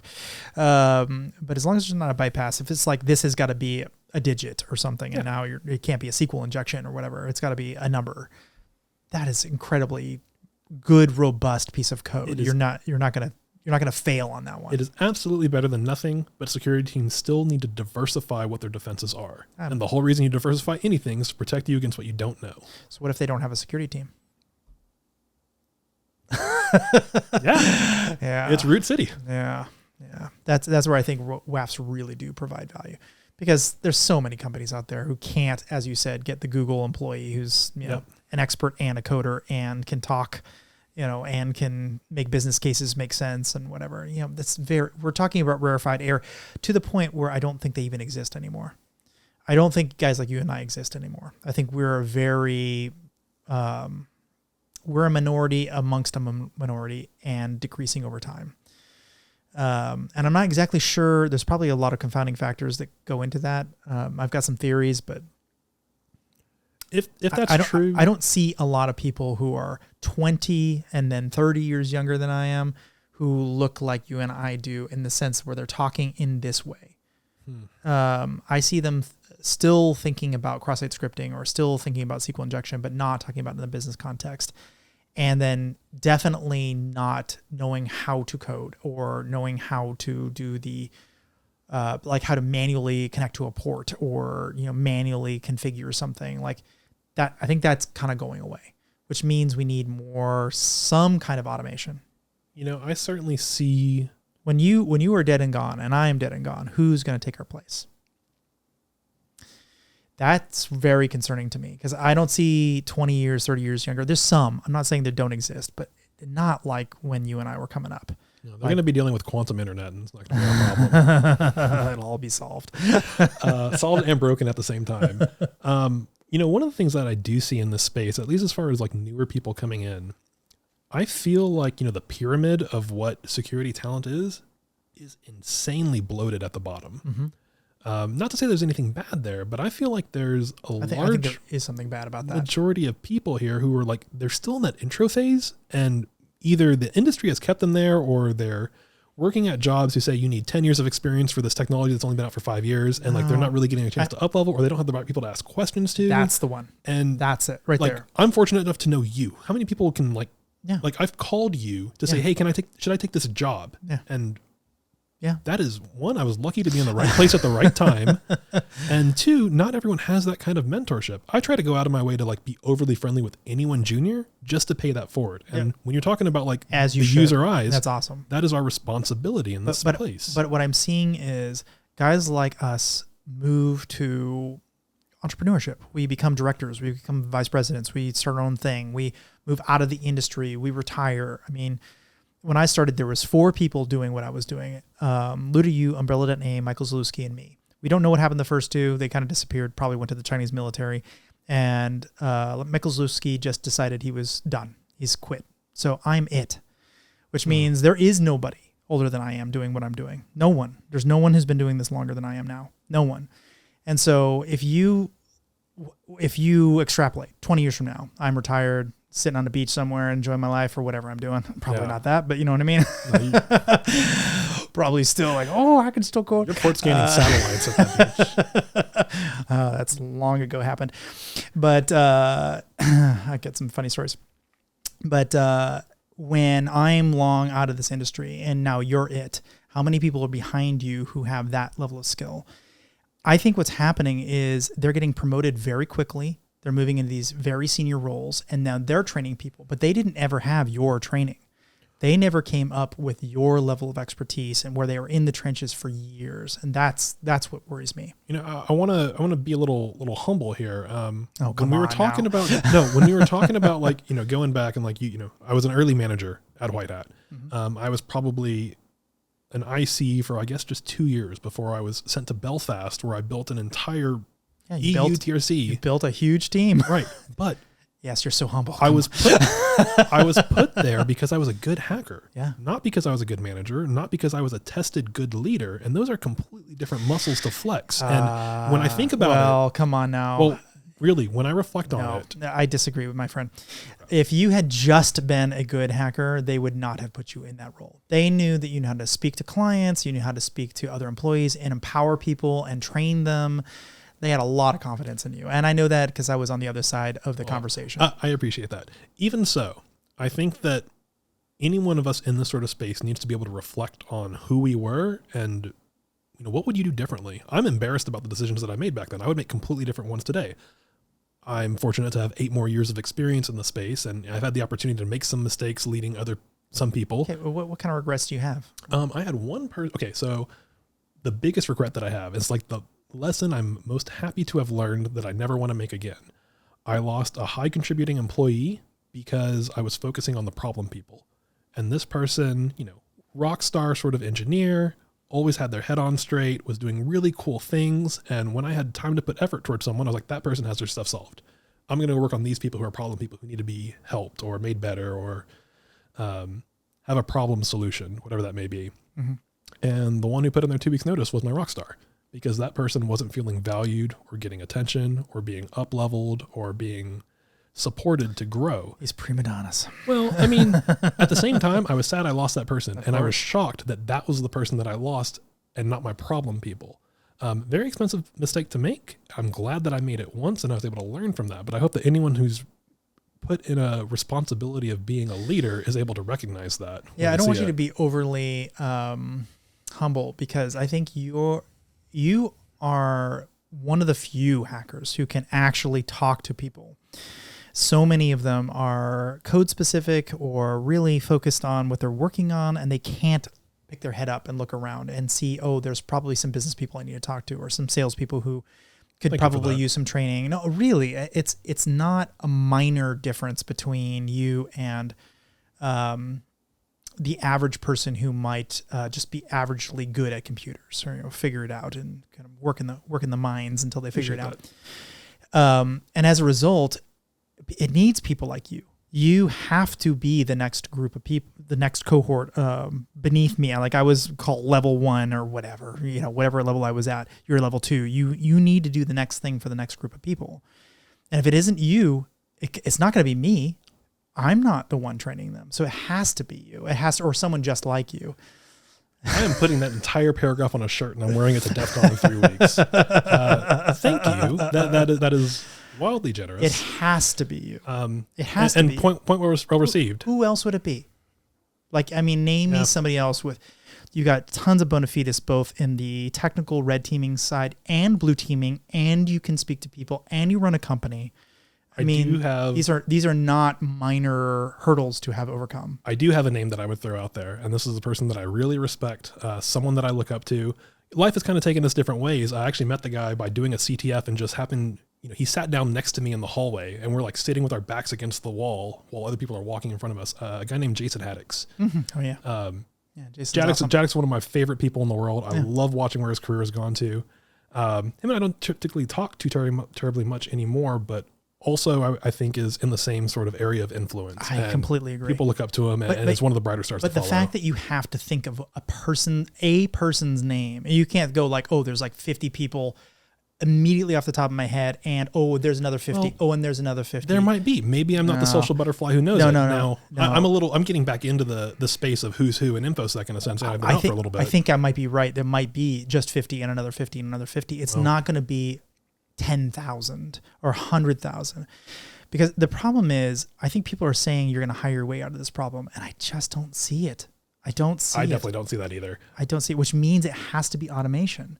It has to be somebody like you who's smart enough to have all of those bruises and all of those like warts in your history where you've tried all those things to build that next piece of automation, whatever it is. If that's the reality, because from my lens of that, I don't want to do automation unless it excites me. Like if that's my day job and it's not something I'm already passionate about, it's like, all right, can we put a different business focus in front of me? How do we handle that sort of thing? Because, it's finite resources and finite effort. And I think a lot of people get burned out in this industry too. So probably, I'm at the point now where it's like, I want to go to something exciting, and maybe I'm like making less money for a few years doing that, like figuring stuff out. But maybe. I don't know. I think everyone gets that little soul searching point at some point, and maybe I'll go back in the future.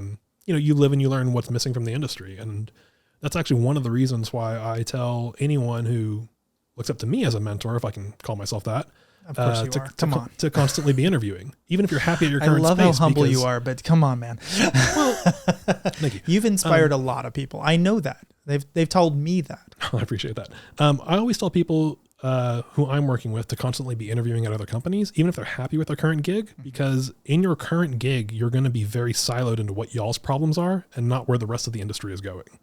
And so I like to tell people, assuming they're hiring, it's a little bit of a down market right now, but no matter where you're working and no matter what discipline of security that you're in, just constantly ask around and see what people are hiring for and what problems they're trying to solve for, because that's going to give you, as someone who's trying to elevate your career, once a sense of the next thing coming up.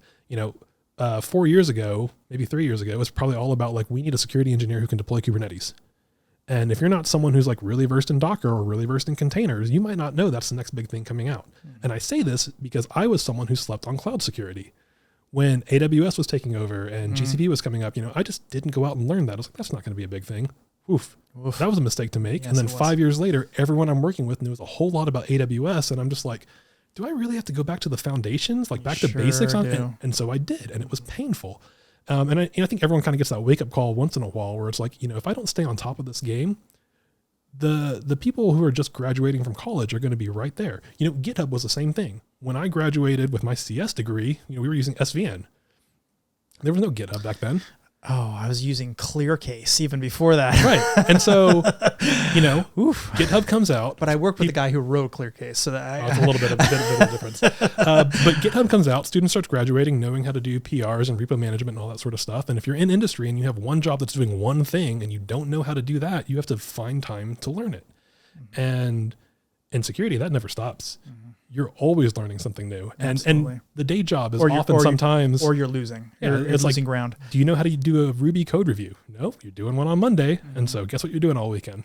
Learning everything about insecure developments for Ruby. Or insert language here. That is the upside, I think, of consulting right there. You just said it. Yeah. You will learn more doing consulting than you would ever learn in a traditional blue team job where you have a set of things you're going to have day in, day out. It's rote. It's always the same. It's the same group of technologies. Maybe that one sales guy insults something weird, but other than that, you're pretty much the same stuff all the time. When you're in consulting, you're like, what is this random thing? I've never even heard of this technology. Or like, I thought that thing was out of like commission like 20 years ago. Where did this come from? Digital Fox Pro? Is that a real thing? Yeah, I'm waiting for the Fortran assessment to come in. Oh, it will eventually. Do it long enough. Really? Well, I've thought about it. If I was going to get back into coding, it's like, what do I want to learn? Ruby, Go? Like, no, we're going to go learn Cobalt. Because like when COVID happened, wasn't there issues with like the social security system for the United States government? Yeah, and like it was, I don't know. They didn't have enough experts on hand who knew how it was coded in. And I've heard this conversation a bunch, but like no one knows how to learn that stuff anymore. Yeah, but now you have ChatGPT, so it will be able to get you up in speed like instantly. So it probably doesn't have the Stack Overflow wrong examples of Cobalt and Fortran to poison the data pool with. Yet, give it time. That's true. Tomorrow afternoon. All right, so I know you and I both have some opinions around people who talk about security as opposed to are actual experts in it. Call them the charlatans of the industry. Thinking about like the errata page in Jericho. Yeah, that's where my mind goes instantly. But I'm sure that you have kind of a long tail of thoughts on that. But how do you tell the difference between somebody who actually knows what they're talking about versus somebody who just talks about it? There's the Momentum Cyberscape image that they generate every year that has like thousands and thousands of security vendors on it. And I think it just says like the Momentum Cyberscape or something like that. Just to give you a sense of like how many people are proposing solutions to problems, and you see all the little buckets of which ones they're in, and most of them still expand out towards other areas. So one, there's a lot of knowledge possibilities. Again, when I talked about that T, you got your depth and your breadth. The breadth is huge. It is miles and miles wide. It wraps around the earth. Yeah. And so it's real easy to find someone who is either an expert in another field or just knows a little bit in that other field that you don't know anything about. And then they buzzword bingo you and you're just like, yeah, that person's been doing that for 10 years. And really they haven't. I think that it really becomes a problem when they start talking with a lot of confidence about problems that they're not intimate with and start providing guidance for the sake of filling the noise or filling the gap in the room. And I've seen this a lot with BSOs, or actually put it back this way. Think about all the CISOs right now who are basically Cisco network engineers in the 90s. I mean, well, okay, but if they're CCIEs, they're legit good. That's a real thing. But CCNAs, well, so what I'm talking about, and I've seen this before, where I have a very specific definition of what application security is because I feel like I've been doing it for a decade. You sure have. And there was someone with a strong networking background who had a different view of what application security was. They're probably not qualified. To the tune of like Adobe Acrobat Reader is an application. And I'm like, yes, technically that's an application in Windows, but I guess that's a binary in Linux.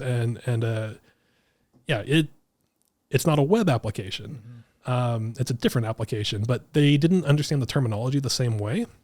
And I wouldn't say that's necessarily a charlatan, but I think that you get in these spaces where there's a lot to be responsible for. And I think you recognize, okay, here's the area that I'm good at. Here's the things that I've expanded to personally. And there might be other areas that I'm just not knowledgeable about in. And so there is some level of like, the person might know what they're talking about. I have to be careful about how I handle this conversation. Else you could, really rub someone raw who's really good in their field. Maybe they're just not communicating properly. You kind of make me think there's this, once upon a time, you could be an expert in virtually everything having to do with a web app. I mean, you could be an expert in the operating system. It's not that complicated back then. Yeah. You could be expert in the Apache. That was it. I was gonna say the website. No, just Apache. Just Apache. That was all that was back then. You could be an expert in Perl because that was all that existed at the time. Still a Perl guy, aren't you? Yeah. Not so much these days. And HTML and CSS barely existed. It really wasn't a thing back then. You could do that. That was a thing. You could actually be an expert in all of those things and really an actual expert. You could understand all the configuration, all the weirds ins and outs. You could really do that. Now, there is so much complexity. I mean, it is just a monstrous. Like half the things don't even run on software. They're like physical devices now. They're hardware, they're ASICs, they're like deeply integrated in all kinds of things. They're pulling from caching servers. This thing over here is some weird WAF thing that does some other weird, routing of things to an application pool. This one's running Java. That one's running C. That one's running Go. That one's running some ancient version of Perl or, whatever. And they're all doing random things. They're all connecting through some front end that does some other random thing, running 20 different technologies, and 3 different versions of jQuery. And no one's going to be an expert on all that. Yep. No one. So separating that, right? That type of charlatan says, I know how web apps work. You don't. No one does. I wouldn't say that's really a charlatan, though. That might be someone embellishing, I guess. That's my point. Yeah, okay, gotcha. But the real charlatans are the ones who come in and they're like, yeah, I know. Like the actual snake oil peddlers? Yeah.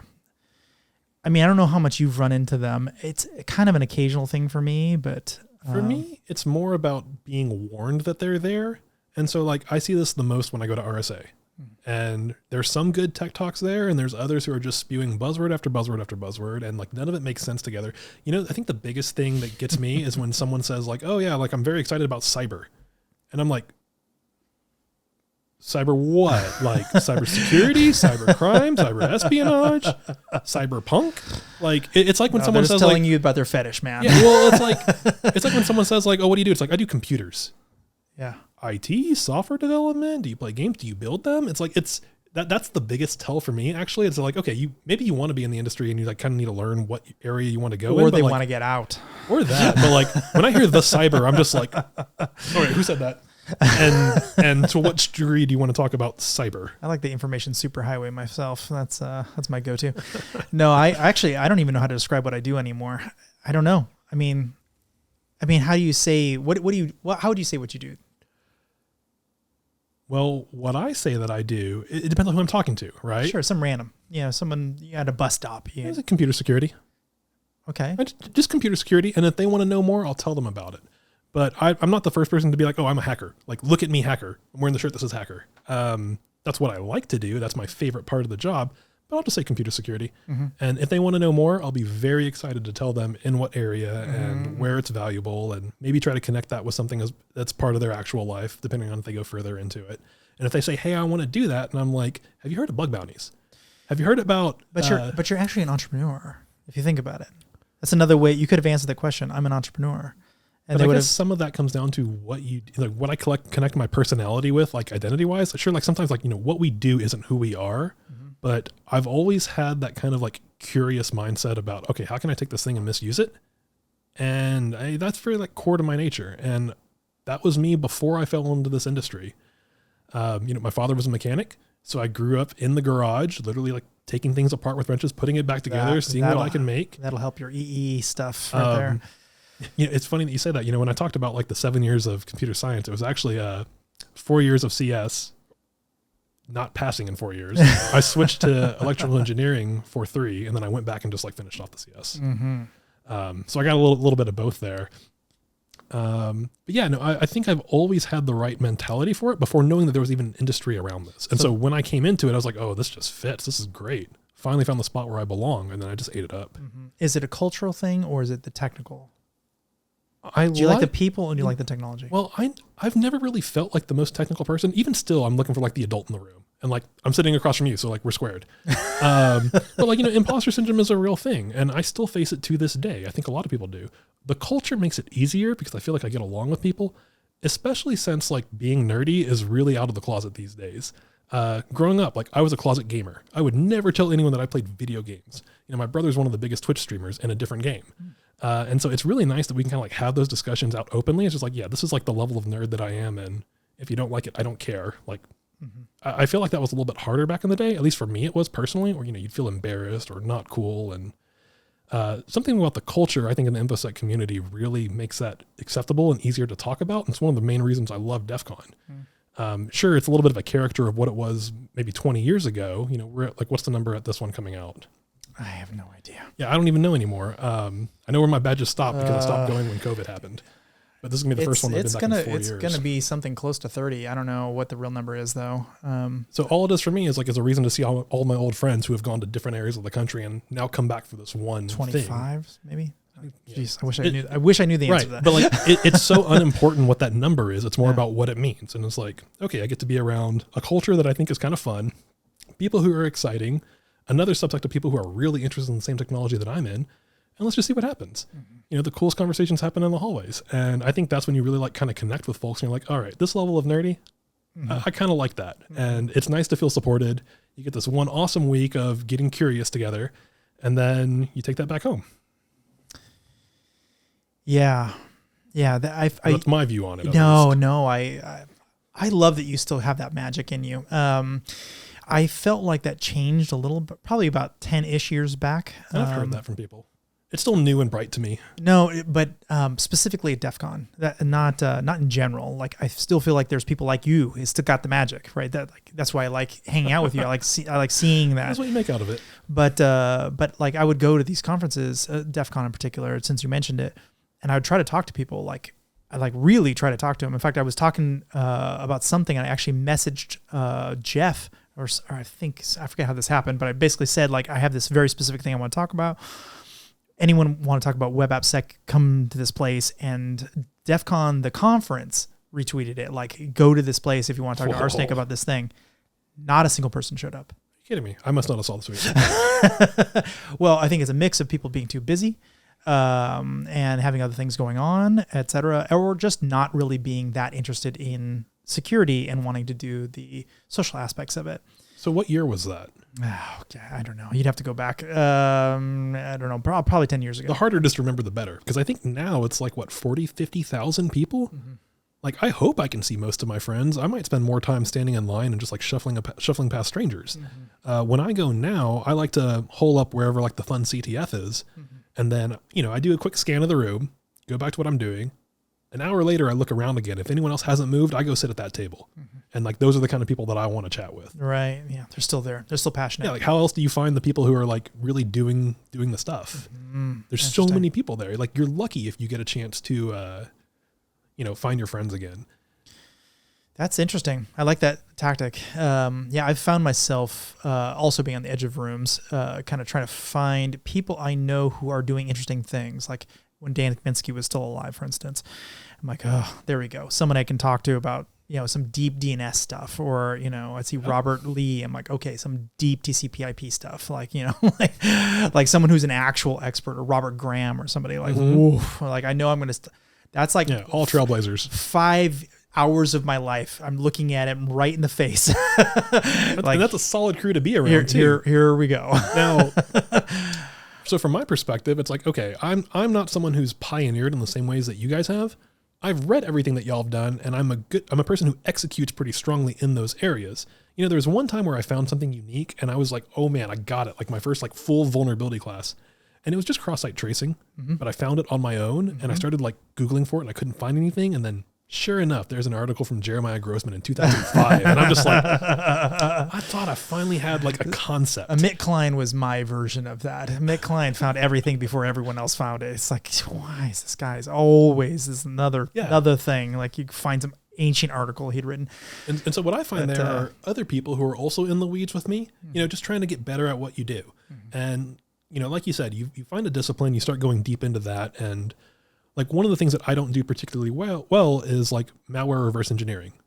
But that's okay, because I've got friends who do that really well anyways, and I'd rather be the better AppSec guy. And so, you make buddies with them, and when you have a project that overlaps, you reach out to your connections and totally learn something new really quickly, and then go about your day. Absolutely. Yeah, I've had a number of situations where I found the vulnerability. It's there, but I don't know how to exploit it. And that's okay. It's like I'm sitting here, I'm running commands on a web app, and it's dumping memory. I'm like, okay, I need somebody to like do something with this memory. Like, how do you find if that's exploitable or not? Takes some time. It's exploitable, but I don't know what to do with it. It takes some time to figure it out. Yeah. Like if you got a stack trace, that's great. But like, do you know the architecture of the system too? That's really hard to figure out with web applications. Now you have a finite small set to really guess. Well, you have to tailor. It's like 1,000K every time it output it. I'm like, stitching this together and knowing what it means. Like, there's somebody who's better at this, the memory management and digital forensics than I am. Like, woof, that's a whole other ball game. But I think that's okay. Yeah. There's so much to be an expert at. You don't even need to be an expert at any of it. Just find an area that you like, go deep on it, enjoy the ride, share what you learned. And you'll find yourself with other people who do the same, and you're going to learn quicker that way. So one thing that we had talked about a little bit before was how you see leadership in general working, and how they should be prioritizing things. I don't know if you want to kind of dig into this a little bit. Oh yeah. I love doing what I can to be a good leader when I have the responsibility to do so. And leadership and management is wildly different, especially in the security spaces. Well, I guess not security, but more like engineering as a whole. I feel like we get a lot of people who are good engineers. They're put into management positions. I was one of them. And then you think that because you're a good engineer that you're going to know how to manage people. And that's completely different. So being a good manager is completely different than being a good engineer. Being a good leader is completely different than being a good manager. And I think a lot of us really make mistakes along the way because we're not taught how to do either of those things. Most of us are learning on the fly anyways. I got really good at my craft, so now I'm a good engineer. And people say, hey, that person can really execute well. Let's put them in charge of a team. Well, what if you're not good at conflict resolution? What if you're not good with managing priorities? What if you still really want to be the bright shining star in the room, and then you take up all the cool stuff for yourself and you suffocate everyone else? This was me in my first management job. I still was addicted to being like the shining engineer who could solve all the problems and really like the pats on the back afterwards. It took a while before I realized like that's not the win condition of being a manager. The win condition of being a manager is making sure that everyone has what they need to get their job done and is supported along the way. A good leader is the person who's looking out for what's ahead of that. How do I up-level your career? How am I managing what problems are bothering you during work? And sometimes you need a personal relationship for that. And maybe they don't even want it. And being a good leader is recognizing when that conversation is not worth having. Like, how do you manage, or how do you embrace the idea for them to fail successfully? So it sounds like you still do some mentorship. Where I can, I think I've learned from a lot. What's your philosophy on that? How, like, who do you mentor? What do you try to get them to do? Anyone who wants to talk to me, yeah. Oh, wow. But I've been able to benefit from good mentors. And so I feel a responsibility to give it back. And that's really what the InfoSec community should be all about. I think we all stand on the shoulders of giants here. Very few of us are pioneering new things ourselves. We're learning. We're doing a lot of taking. How do you give back? Well, you either discover something new and cool and share that, but not all of us are researching 24/7. At the very least, you can share back some wisdom, and that is free. That's just a choice to make. Yeah.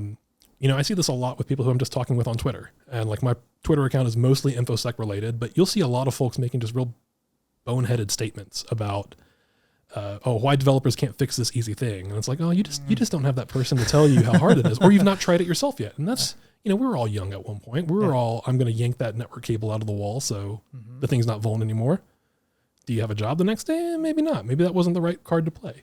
And then you create an entire team of engineers who hate security, which makes the next conversation for the next security person a little bit more difficult. We got to do some patching of the relationship. So as far as like myself with mentoring, anytime I get a chance to talk to someone who just wants to tell me about their situation, where they are in their career, what they're looking for, if I have any sort of tidbits of advice where, maybe I've been in that space or I've thought about it, or I know someone who's done the same thing, I'll try to share what I can that pushes them along, or at least gives them a grain of salt of something to think about. Obviously, everyone's situation is personal, but being a good engineer, completely different than being a good manager, completely different than being a good leader. And I think it's rare to be all three of those. You can be, but it doesn't happen naturally. And nothing irks me more than someone who's a poor manager also calling themselves a great leader. And like, they really tend to self-label a lot, I guess, like leader, like me, look at me, I'm the leader. Who are you leading? That is a label that someone else gives you, not one that you bestow upon yourself. If you do something, leadership is actions. And through doing those actions that resonate in a positive way, other people will see you as a leader. That's my own personal thought on it, at least. And so I try to think about that whenever I'm misunderstanding what those may be, and trying to understand, okay, am I focusing on being a good manager right now, or am I focusing on being a good leader? And can I do both? And let's not conflate the two, so I'm not congratulating myself for something that I haven't done. And that's just part of basic self-reflection, I think, to ask yourself, can you be better than you were yesterday? That's great. So I've mentored, I don't know, maybe half a dozen people now or so. And my mentorship is pretty intense, like very deep, like trying to figure out exactly what they're trying to accomplish and really getting into all the details of their life. Because I think people are very, three-dimensional. It's not just like, I will have this career path and here's what I want. It's like, yeah, I know. But also you have kids, right? And kids are detracting from what you're trying to do, but not necessarily a bad thing. Just it's a different priority. It's a curveball. Yeah. We got to take that into account. One example was a woman, and she brilliant, ended up becoming a VP, and like she's done extremely well for herself, like really, really done well. But she was in a relationship where she was required in her relationship to give her password to her significant other. And me being completely non-judgmental about the whole thing, but also finding it strange, said, okay, well, that's not going to work because now he has all your passwords to all this, very sensitive stuff. And what happens if you do break up eventually? Now he has access to everything. And so it became this very weird cat and mouse game of trying to explain how security works in a way that was visible to her, but not to her husband at the time, and knowing full well that was going to end up in divorce. Is this very complex, like, array of things happening to help her become a VP of a company eventually, which is really all she was trying to accomplish.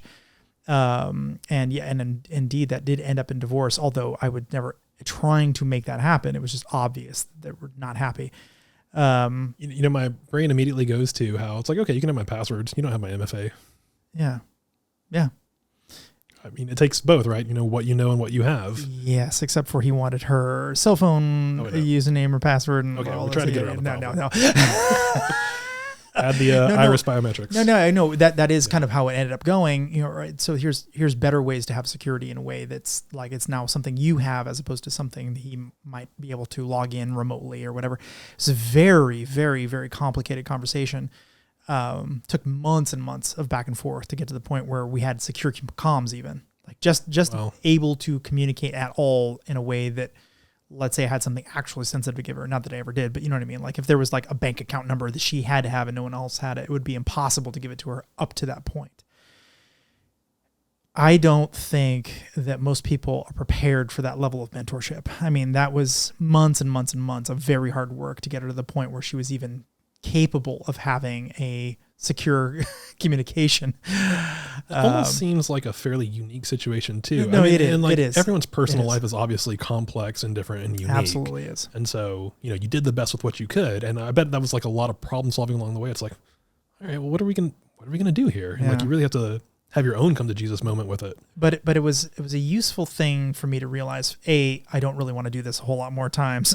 Like that was enormously difficult. Oh my gosh, it was so hard. And also, you know, personal imperilment, like she was putting herself in danger doing this, and there was a lot going on there, right? A lot more than meets the eye. So knowing that, did you feel you have a responsibility to absolutely really execute here? Absolutely. I mean, this was literally could be a life or death situation, not figuratively, right? And I've been in plenty of situations where if you make the wrong decision, people could get seriously injured or killed or whatever. So that wasn't a new situation, except for I was talking to the person who would get killed, right? And a very abusive relationship and all kinds of horrible things in her life. But in the end, I think I had a new respect for what it takes to up-level someone from wherever they are to this next thing in their career, whatever it is, right? And I just don't know that I have a lot more of that in me. This podcast is really nice because it gives me the ability to talk about these very deep, very sensitive conversations. I don't have to out this person, and we can have these really amazing things that can be shared to, you know, hundreds or thousands or tens of thousands or millions of people, whatever. I can't do that one-on-one.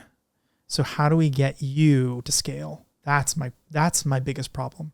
How do we get you? Because you're willing to do it. You are still mentoring, and God bless you for it. But hoping it's not bad advice. How do we scale you? Well, so it's interesting. Now the conversation has kind of pivoted to where security meets privacy, and privacy can potentially meet cyberstalking, which is a whole nother can of worms. You know, it's one thing to find a website and like identify vulnerabilities in it, or a server that you can get a remote shell on, but like you can take that same sort of methodology to, okay, do I need to? Because if you attack the person, right, they have access to the website. Like let's say I'm walking in a city. Do I need to have a Raspberry Pi in my backpack that's scanning for all Bluetooth devices near me and then diffing out the ones that are leaving to tell me if someone is following me 10 steps away? And that's kind of the world that we live in right now. I actually looked into this at one point, and I think Tile actually has the patent on that sort of thing. So you can't really like commercialize something for it. But like the concept of making a digital signature of someone. It's like, okay, you who are walking in downtown, you have your watch on you, your phone, your tablet, a laptop, and they're all calling out to various Bluetooth and Wi-Fi endpoints. And there's one unique you that is doing that. And now you're surrounded by hundreds of other people who are doing the same thing.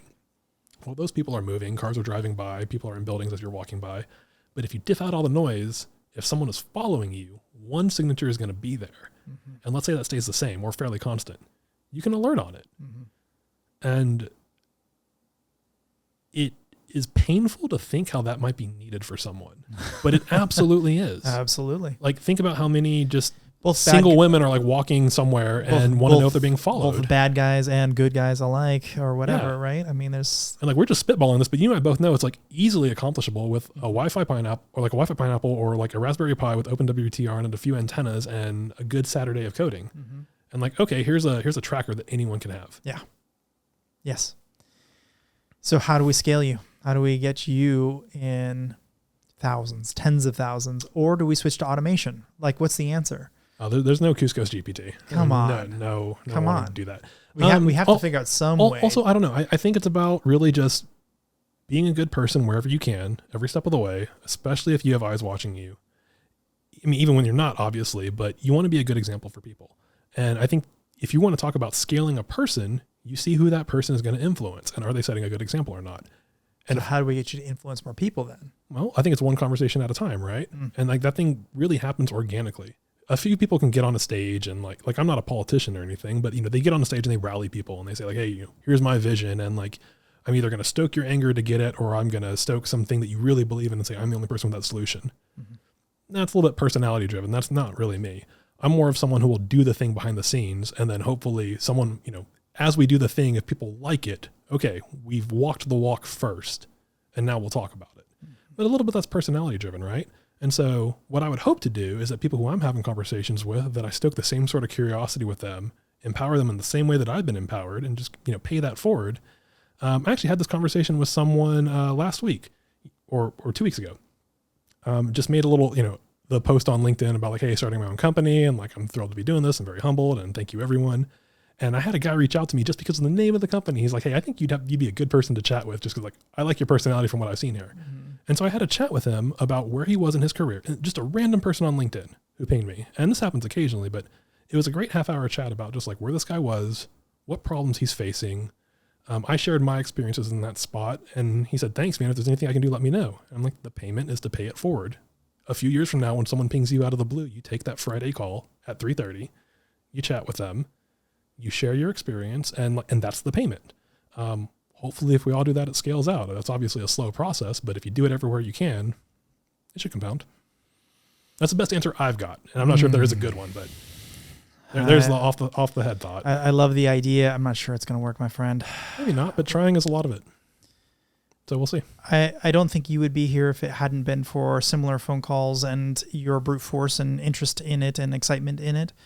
I'm not sure that people coming up have that same interest and excitement.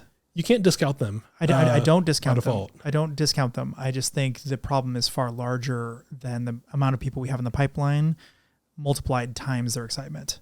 I think it's growing at a much larger rate than that cohort. If I was to do the math in my head.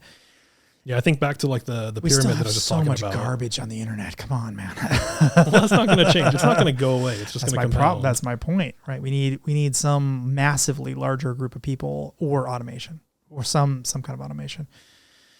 So if that's the answer, let's say, not that you agree with me, but let's pretend like I'm right for a second. If that's the case, why not work on creating the next best DAST or next best SAST or some way to ChatGPT yourself so developers don't have to know how to code. It just magically works. Or why not go that direction? Because your North Star was about protecting people, right? So my counter to that is why anyone can't go do that. Well, they don't know how. Come on. Well, I don't know how either. Yeah, but you are you're the kind of stock who could figure it out. Maybe, but it's just like, it's the same thing as saying like, well, why don't you go learn to fly an airplane? Anyone can if you put enough time, if you put enough effort. We all have a finite amount of time, right? And so I think some intersection of that is finding what gives you purpose, what makes you happy to get out of bed in the morning. I don't want to build tools like that, if I'm being honest. I might have an idea that works. I think you have a lot of ideas that work too. Why aren't you building it? And it's because I think we want to influence in different ways, in ways that bring us personal meaning. I'm not the 10Xer engineer. Never have been. And so if I did that, it would be a lot of effort. I'd be tired. I'd burn out, and it would hurt the whole way down. And I think I'm lucky enough to realize that by now. Haven't been in industry long, been in 12 years, or people have been in 30 or 40 years. But I think I'm pretty fortunate to figure out which lines I don't want to cross now because I've touched them and they hurt each time. And so it's like, okay, we don't want to do that for a long time. If I touch a thing and it's hot and I say, ow, and I touch it again and I say, ow, I shouldn't do it a third time. Maybe we'll test that as we get stronger and wiser or more bored, whatever it may be. So if that's the case and you have the good idea, how do you get the thing out there? And I think it's about influencing the right people where that's the thing that they want to do. There are plenty of builders in this space who are really good at building. Maybe they don't know what the good thing to build is. And so, okay, hopefully this goes out on the internet. Thousands and thousands of people see it. It sparks that one bit of interest. Kind of like what you said with me about supply chain stuff.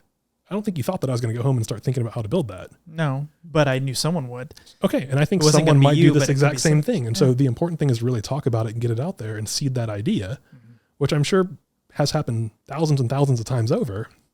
Someone's going to have the right implementation in mind. And then maybe if they build it, they remember where they got it from, call back. That's not relevant to me. Probably not, but that can say like, hey, here's what I did. What am I missing? Yeah. And I think that's what someone wise would do. That does happen occasionally. Somebody like, I read this one thing you wrote this one time years and years ago, and I built it. Like, you built it. That's crazy. And that's amazing. I have my own areas like that where someone's talking about like pen testing something or building an exploit, and it's like, oh, I know what to do there. And so, give me a couple of hours. Here's the scaffold for it. And it's like, okay, this will work on these couple of different targets. Now how do we scale that out? Well, I need someone else who knows a completely different skill set, or maybe this isn't the right language to scale that out in. Yes. And so a lot of times I think it's about just like planting that seed and Having a vision. basically, share it publicly and openly. And knowing how to communicate it. And that's why I think your skill is not universal. You have the ability to communicate your interests and excitement. A lot of people I feel like I ramble a lot. Well, but I think your excitement is palpable. Like people can tell you like this. A lot of people are not that excited. They're like, yeah, I got this job. I show up and then I leave.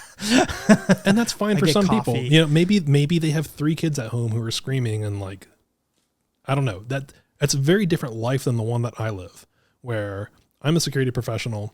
My partner is a very senior Python developer, and I have that person that I can ask a question to about scalability when I'm building something out. And I don't have any kids running around at home. That affords me a very different amount of free time in my office to code away at something without distractions. And, I'm in my late 30s. That is not a common situation for people these days. Yeah, our dinner time conversations are very interesting. I'm talking about breaking, she's talking about building, and I'm like, we have to secure it this way. And she's like, well, you have no idea how hard it is. You want to arm wrestle? Come on. And I'll lose that one too.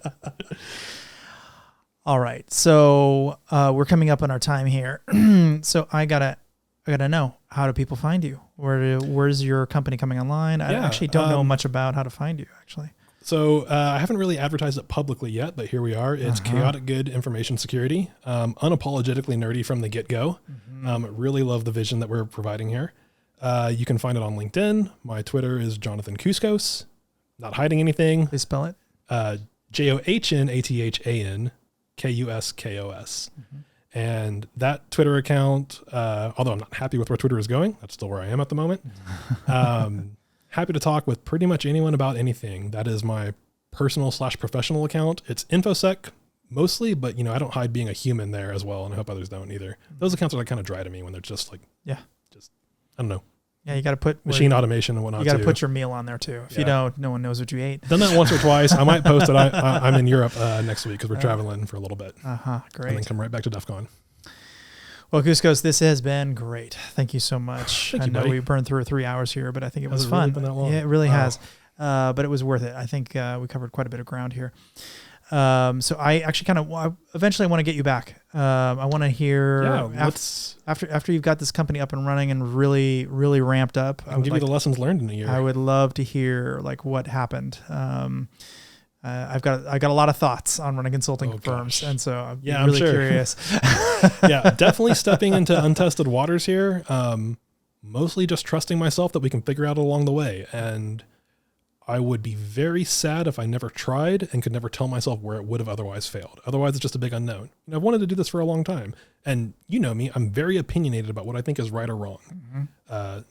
And you'll work your ass off until you get it right. Such though that we're going to put the effort forward and we'll see what happens. And if it fails, that's fine. But I hope to have a very good story from it if it fails. Well, best of luck, my friend. You. Seriously. I really hope if anyone could do it, I think it is you. Appreciate it. All right. Thank you, Matt.